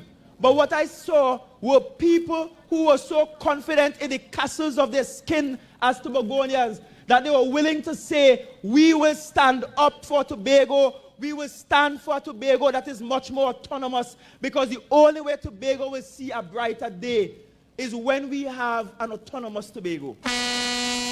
On April 28th, vote TPP. That was a paid political advertisement. When the game is on, you don't want to miss the best moments. With AMPLIA TV, you can enjoy our ultimate sports package and watch your favorite games on the go. Stay connected and informed with sports news, scores, and stats with AMPLIA's fastest internet speeds. Up to 1 gigabyte fiber internet, you can stream riveting football action, cricket, NBA games, and much more. With AMPLIA, it's game on. Visit amplia.co.tt or call 800-4663. AMPLIA. Do more, live more.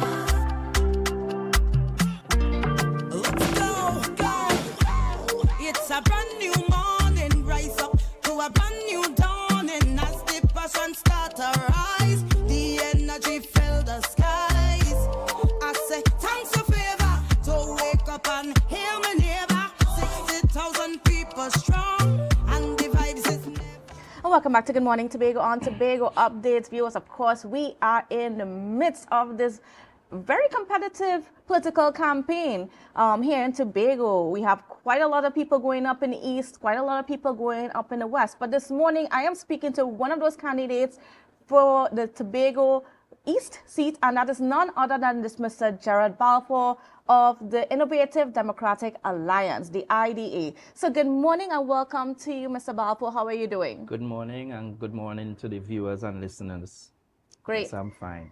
Great. All right, so now this is your first time putting yourself forward to be a candidate in any elections. Yes. Now, we know you as the man playing pan at literally any event around in Tobago, very, very talented, especially in the culture space, soca, all of that as well. But you're deciding to step forward. So tell us why. Well, for years I've been in this space. I've always been around politics from early 2000s.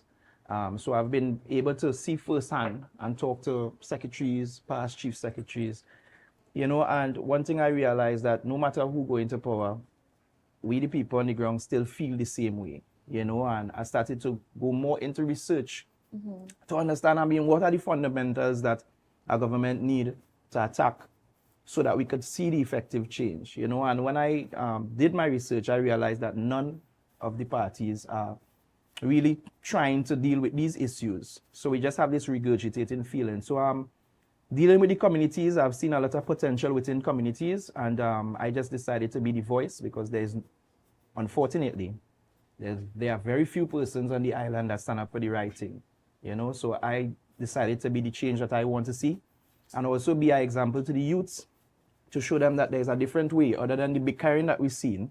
You know, if you do your research, you will see that there are ways and means that we can get to where we all want to meet, which is seeing a more productive Tobago economy. Great. So, I mean, you also chose to step forward with the IDA. Why is that? What about the IDA made you want to jump on that team? Yes, that's a burning question. But for over a period, you could say about 18 months, the IDA has provided a platform free to anybody, which was open for, you could be from top, you could be from any party. In these seminars, you had the privilege of speaking to people like Dr. Vanish James, Botowari, and others who could provide data, you know, and also urge you or encourage you to do your own research, point you in the right directions to get the information. So just the fact that that was open for anybody, it doesn't matter what political party, and it was free, you know, and going forward, they also sent me to public speaking classes, which was also free, you know, and looking at all the other parties, we have a lot of blind loyalists who people chant slogans, but they don't really know the real issues, you know, and I guess that is one of the biggest problems that we have. So the IDA has provided that platform for me to learn and educate myself so I can, when I come out, I could speak freely, you know, but with the knowledge of what we need to go forward to build the economy of Tobago. Now, one of the things that you're very passionate about is youths. So tell me, how do you think that you are going to use your position as the Member of Parliament for Tobago East to help develop our young people? Well, the position Tobago in right now is good and bad. We are totally underdeveloped, very much underdeveloped, which also the good side of that means that we have room for development. One thing I noticed in Tobago is that we are very short on degree programs, programs that could educate and certify our Tobagonian people. So I would like to bring these programs more accessible, because it's very hard for our parents to take loan to send us to further our studies outside of Tobago, you know, when we have such landmass that we can utilize to bring schools, you know. We are a place that boasts of culture. We do have a cultural school that we could invite people from the region to come and study our indigenous culture. Also, we have to find a way where we can work we can work hand in hand with Trinidad, right? So Tobago could fulfill its national purpose. So being in the cultural field, in Tobago currently right now, we do have no pantunas. You know, that's a perfect opportunity. You know, we could actually invest into pan making, pancake making, so that we can work hand in hand with Trinidad. We can teach tutors, because we don't have any in the whole island, but yet we are the #1 in the country for steel pan. So there are many other things that we could venture into. A lot of our villages are set up in a way that we can have tourism within villages. But how does being an MP, now how do you envision your position as an MP being able to bring about that change? So this is why we at the IDA, including myself, are championing the community rights bill. With that now, you can empower the community to choose suitable projects that is beneficial to the community. What we see in the past is past administrations just build buildings, like for instance up in Charlottesville. But when you ask the villagers, is this working for you? They will tell you no. So, I mean, the community rights bill will ensure that the community is empowered and the local talents or the skills that is within the communities are hired to see about their own affairs and their own growth and development. So whatever projects or programs that can be implemented within the villages, the village will come together and make sure that this is happening. But we cannot have that done without the community rights bill. So is this bill going to be just for communities in Tobago, or would it be a national? It's a national, because what we actually have a national crisis going on. You know, Trinidad and Tobago, we need a higher output. We need to find ways and means that we can actually be a competitor on the global market. You know, so the changes is not just for Tobago. I think we need national reforms to ensure that we are prepared for the future. The world is evolving, and so should we. Now, and it's really nice to hear you speaking legislatively, because I mean, it is one of the responsibilities as an MP. Yes. What are the other legislative changes that you hope to bring about in Parliament, should it be there? There are many. The Foreign Investment Act where we could have we have many persons living on the outside because we grew up in a place that keep telling us, you need to go out to make it. But okay, when we go, we can't stay out there. So we like to invite our foreign investors, like for instance, somebody from Mason or who lives abroad, who probably invests in abroad. They should be able to come back home and invest within their communities, creating jobs and opportunities for persons within their communities. Also, freedom of expression, to have it amended, because we have a huge problem now that if you wear a political jersey or show political affiliation, you can be victimized. And until that is an offense that could be charged in the court of law, then we will never see equality, or people wouldn't be able to freely express themselves if persons are using your job as a weapon. So these are things that I would like to champion going forward as a voice for Tobago. Now, when it comes to that whole issue of autonomy, which continues to be a major topic here in Tobago for anybody seeking office and so on, what is your position? I like the idea, but with everything, you have to do careful planning. And if it is that in 2025, Tobago barely generates a revenue to sustain itself, then I don't think it's wise for Tobago to tell mommy, I'm leaving home. Because, you can't leave home to say, well, you're going to rent without a job, without an income.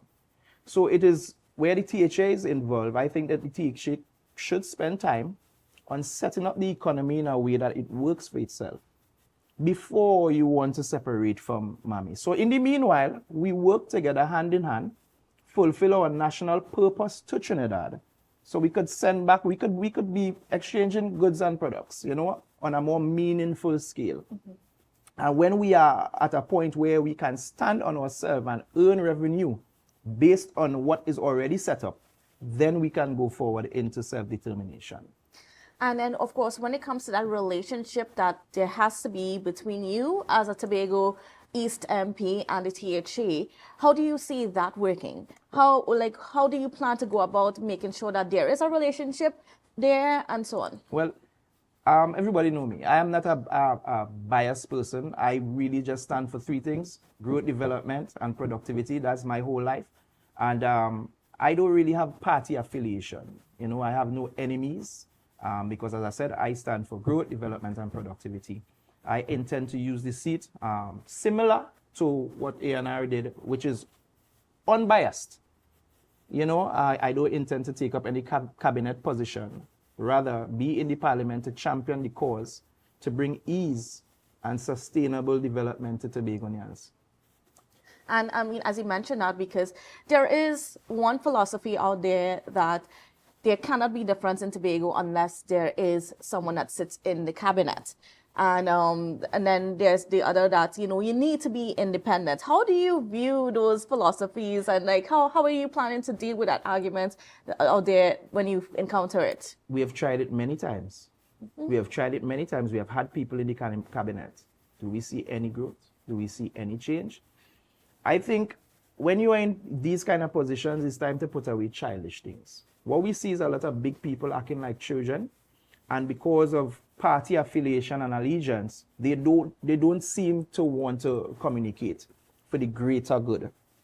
I have intentions to communicate with anybody once they have the same intention as me, which is to see Trinidad and Tobago move to the place that it should be. So it's unbiased representation. I could speak to anyone at any time, and I'm willing to communicate and collaborate.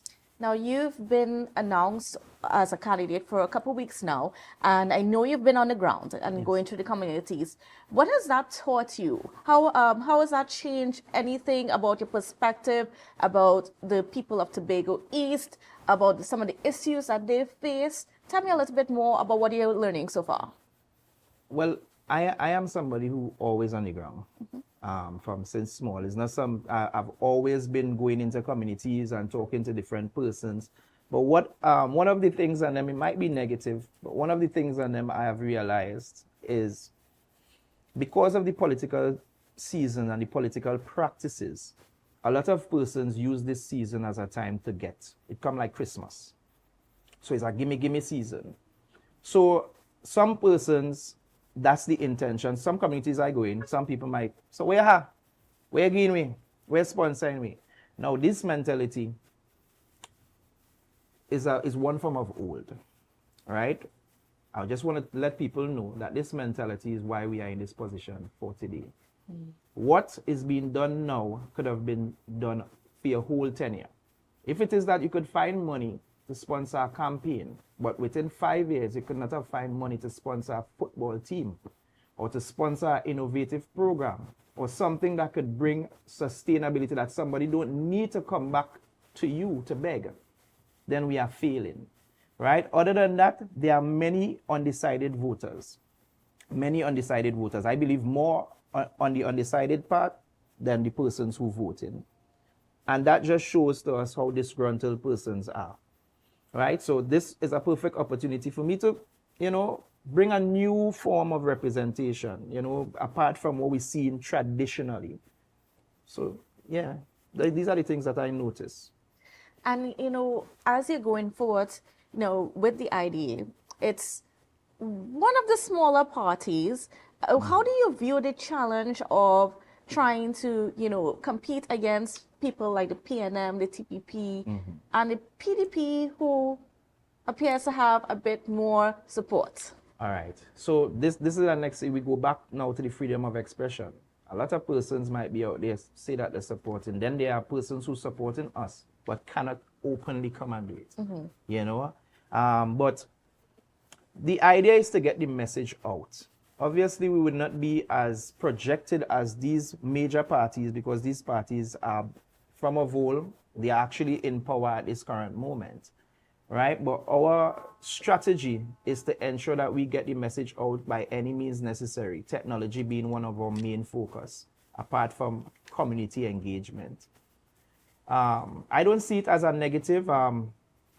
It's something that we can't stop because this is the traditional way of politics. Who have more corn, call more foul. But the fact that we have a lot of undecided persons, our mission is to get into communities and spread the message of our true intention. A lot of persons don't have the knowledge as to what is required for things to go forward, for us to feel a change. So our responsibility is to get into these communities and spread the message of how we can get effective change, so. All right, great. I want to thank you so much, Mr. Balfour, for being on with us and for sharing just some of your heart and some of your, goals and aspirations for being an MP. And of course, we wish you the best of luck in this campaign. And we hope to hear from you a bit more as the campaign unfolds and we're on the road to April 28th. Yes, no problem. Thank you very much for having me. Certainly. All right, viewers, well, we got to go for a break, but we're not done yet. We're going to hear from the IDA's candidate for the Tobago West seat, none other than Kate Trotman, when we come back, so you don't want to go anywhere. The energy filled the sky.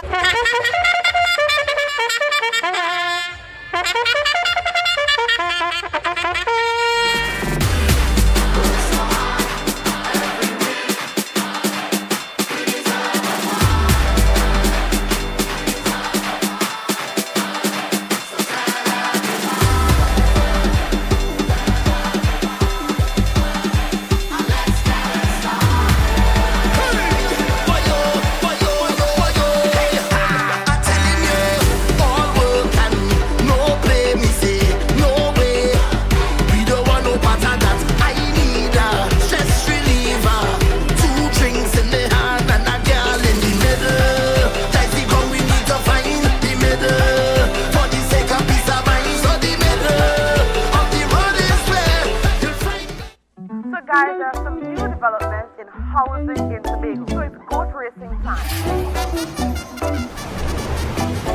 This is 116, the show that keeps you in the know with all things Tobago House of Assembly. Each week, 116 delivers a fun and engaging overview of the latest developments, achievements, activities, and events of our dynamic assembly. So join me. Let's dive into the Tobago House of Assembly's Week in Review right here on 116.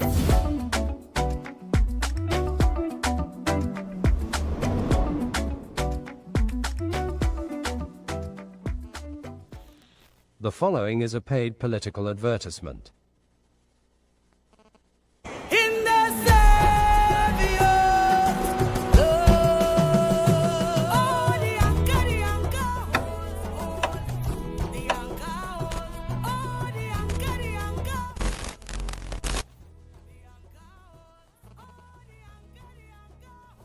walk towards achieving greater autonomy, that is a number one issue for me. Let us establish the boundaries. If you have two sons and you call them and said, look, this piece of real estate is for you all, you would not have to prompt them into getting a surveyor to establish boundaries. Once you establish boundaries, it means that you have created an environment where both persons would value each other equally. If you create, you manufacture, you innovate, it means that you'll be doing a whole lot of things for yourself. And therefore, you can determine the rate of your wealth, the rate of your success, the rate of your development. On April 28th, vote TPP. That was a paid political advertisement. It's the premier red carpet extravaganza. Tobago Fashion Coda is back with a bang, bringing with it quintessential style where runway meets rhythm. Come see the icons of Caribbean couture, showcasing the trailblazing fashions of Trinidad and Tobago. Tobago Fashion Coda 7 promises an unforgettable experience on the 18th of April 2025 at Magdalena Grand Beach and Golf Resort, a premium all-inclusive fashion soiree where runway meets rhythm.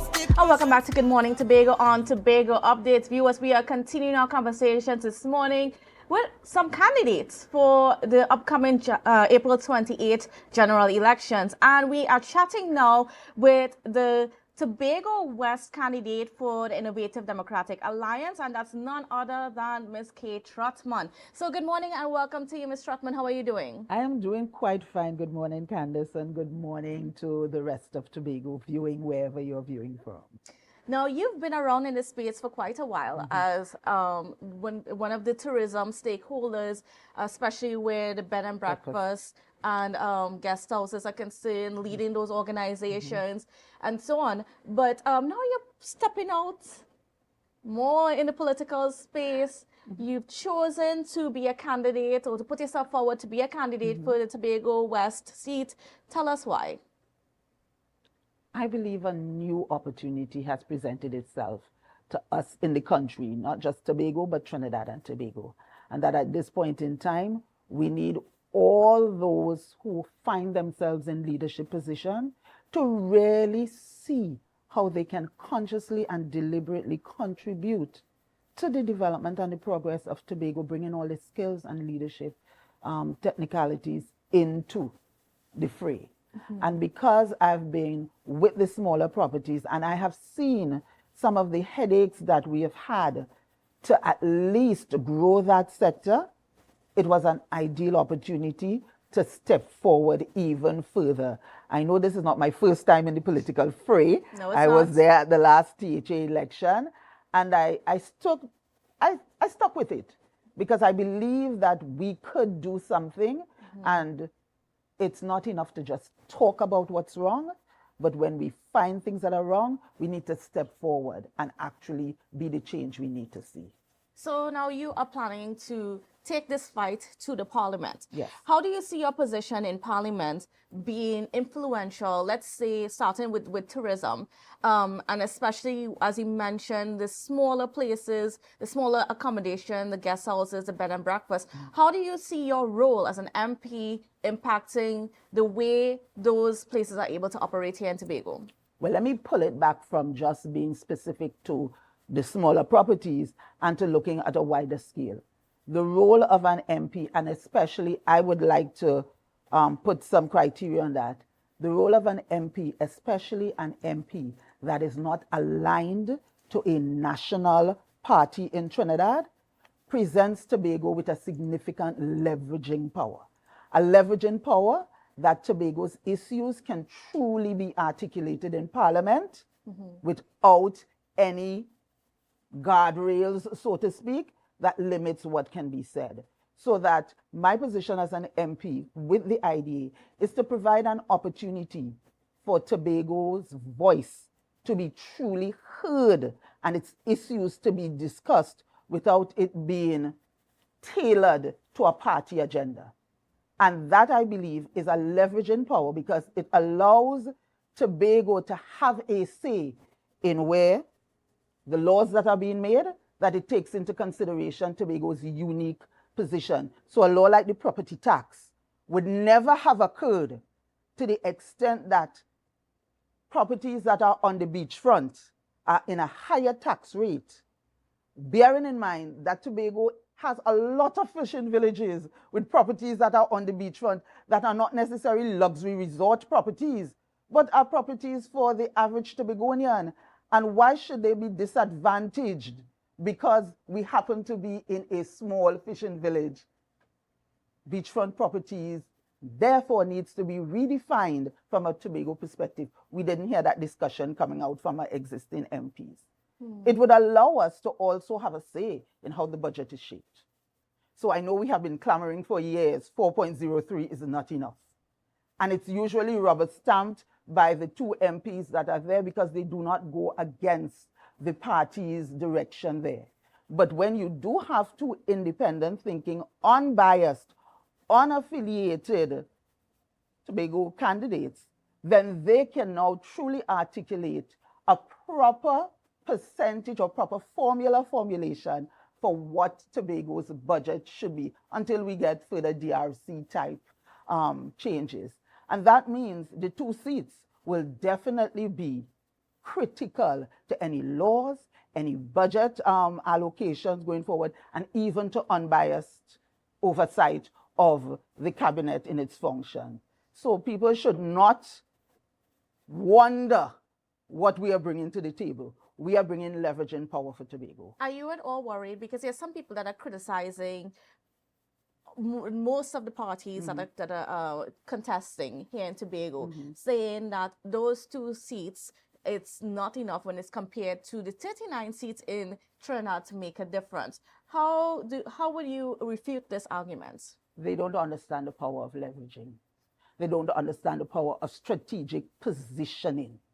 The thing is, you need 21 votes to be able to pass a law by simple majority. The way things are going, it's a very closely divided political fray in Trinidad. 39 seats, 19, 18, thereabout, if my maths is correct. 2018, you need 21.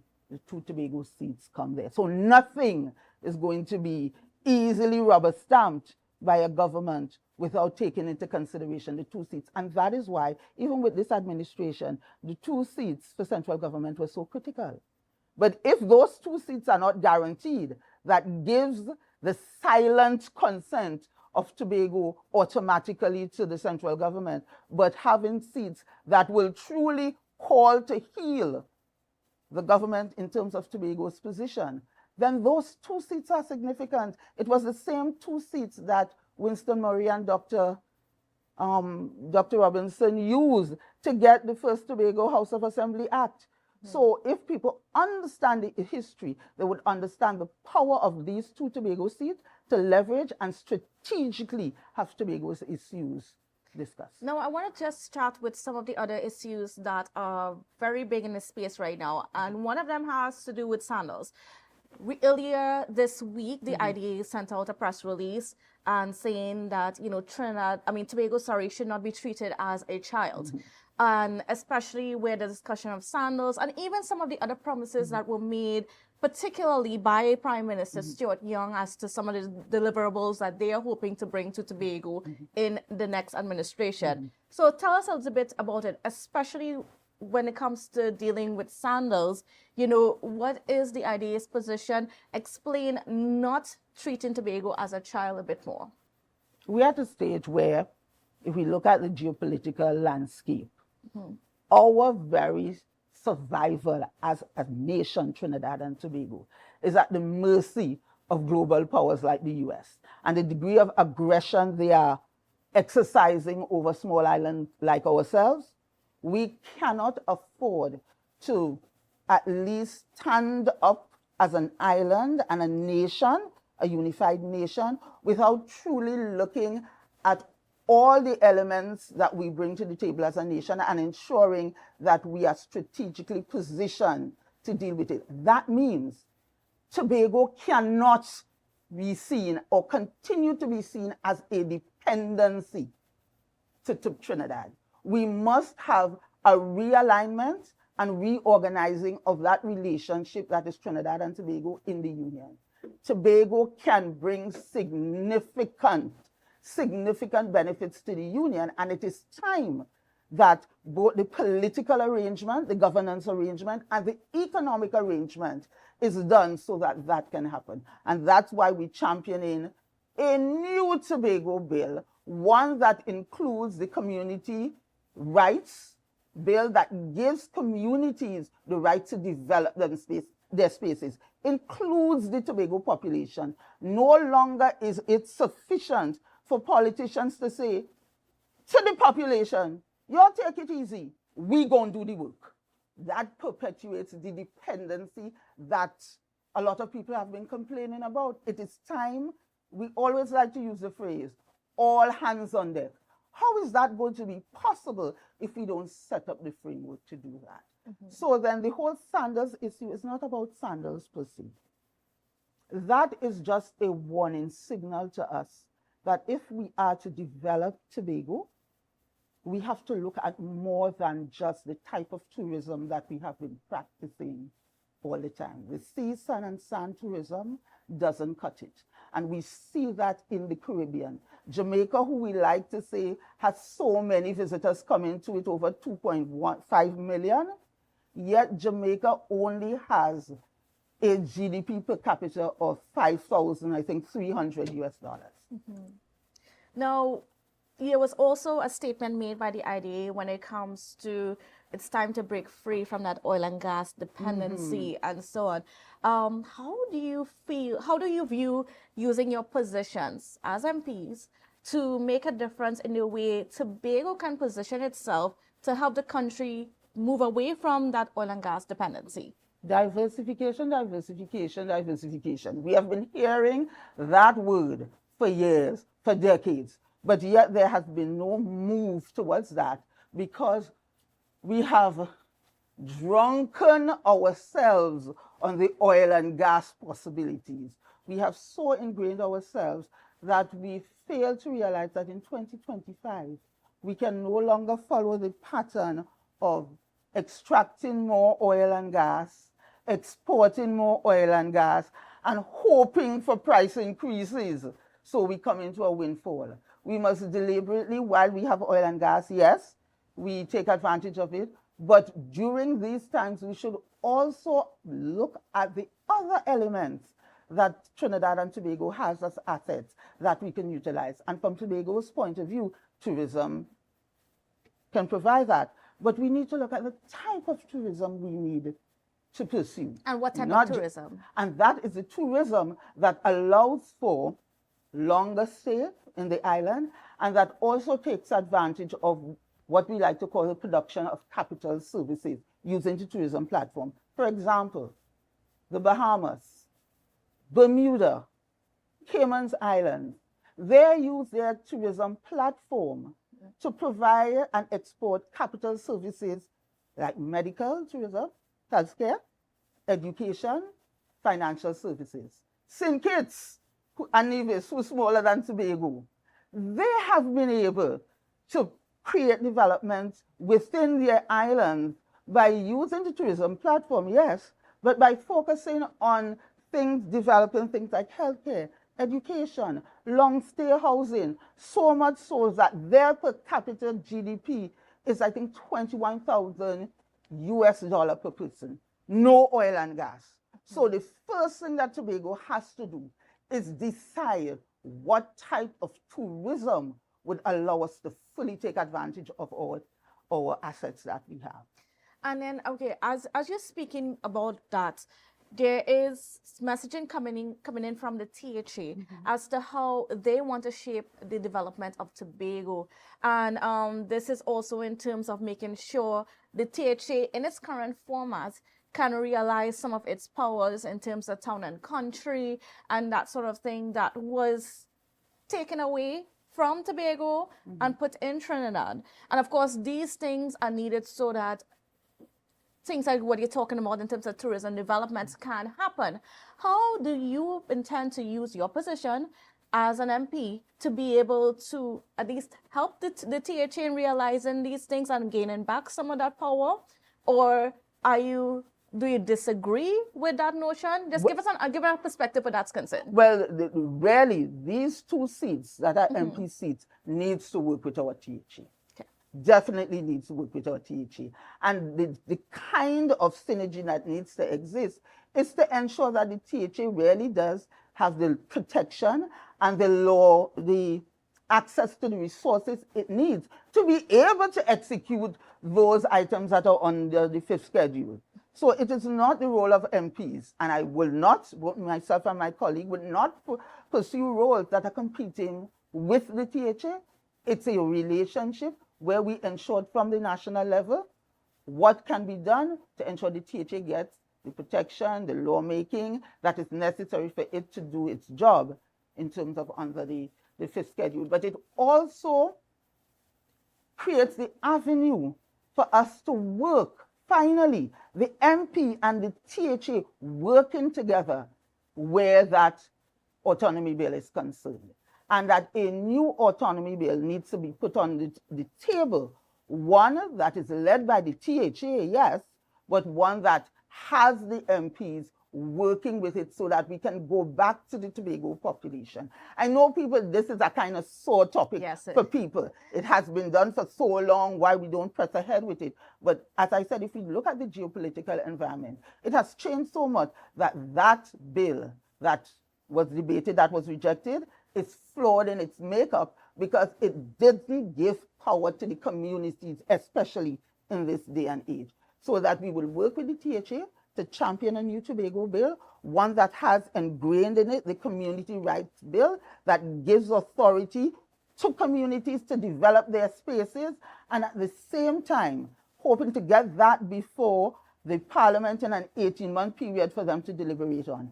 If they choose to ignore us then between the THA, we will work with the THA to mobilize politically as well as legally to get that addressed. So it's now not a piecemeal situation, and especially a situation that is divided because your MPs are attached to central government. It will now be a very focused Tobago first agenda where that is concerned. And when other things are, when you're looking at some other things that are facing the Tobago space, the Land License Act, whether it is to allow for foreign direct investment, has been a bugbearer. I mean, it's something that since 2011, since 2012, the business community has been sort of advocating for. And I know you've been part of some of that advocation. Would you be, as an MP, would this be one of the things on your agenda? It would be one of the things on the agenda because it's one of the things on the THA's agenda in response to the business community. But it also has to be pursued, not just with the efforts of the business community and where they stand, but also with the rest of the Tobago population.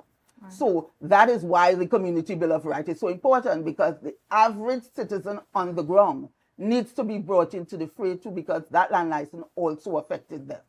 So it's not just the business community. So that in this case, that will be pursued, yes, but the entire Tobago population, not just the business community, that's across the board. And I think that is what we have been missing, because we always have certain factions from within the space pursuing an effort, and the efforts they pursue may be to their benefit, but not necessarily to other sections within the Tobago space's benefit. Now, another thing that sort of kind of fell by the wayside these past few years, especially with the development of the autonomy bill, going to Parliament and COVID and all these things, and that is the settling the land deed situation here in Tobago. Now, we know that continues decades, it spans generations, and we have not gotten that sorted yet. What is the IDA's position where that is concerned? How do you plan to approach it? What's the strategy in bringing some relief to so many Tobago families that continue to struggle with this matter? Well, that is part of a bigger issue that would involve the THA as well. And therefore, the 2 Tobago seats is not the only leverage that can be used there. You would also need, and I dare want to be very forward, an IDA-led THA. And that working together, yes, I would not miss that opportunity. And that working together, you have put in forth a Tobago Housing Trust that provides elements that would deal with not just providing housing, but addressing the land tenure issues in ways that can bring relief to that. You would have a portion that is dealt with how do you bring resolution to those long-standing family disputes, that you can now have that asset to be monetized into building houses for the family members or across the board Tobagonians that find themselves without housing. So that is a bigger issue that would require not just the MPs on one hand dealing with lawmaking that may address that and policies that may address that, but also the THA in terms of the implementation and actual projects that can realize it down at the lower level. But that can be addressed through a housing trust initiative. All right. Now, I mean, we've had a lot to get through, and we're going to have you back, of course, as we get closer to April 28th to get more into some of these details that are so important, because as we get closer to the election date, we also have to make sure that the public understands the role of an MP and how it differs from the role of a THA representative and so on, and make sure that the issues that we are discussing are related to the correct form of government. Precisely. Right? So if I could synopsize that, the role of an MP and my colleague and myself would be towards shaping laws, making national laws, and bearing in mind how those laws impact on Tobago. It would be towards helping to shape the budget, ensuring that Tobago gets its rightful amount, rightful fair share of equity in that. And it's also towards unbiased oversight, bringing accountability, holding the central government and the cabinet especially accountable for its actions. All right, great. And thank you so much, Ms. Trotman, for being on with you, viewers. This is your candidate, the IDA candidate for the Tobago West seat. You heard from her yourself, so you can, make your own decision as to what you are going to choose on April 28th. And of course, you know that Tobago Updates is going to be going very deep into every single candidate that has put themselves forward. We didn't get started. We didn't even talk about the fact that there's 9 people contesting Tobago West seat. But as you heard, Ms. Trotman, she knows what she's doing. And so I want to thank you again. And viewers, thank you for viewing. And we will see you again tomorrow.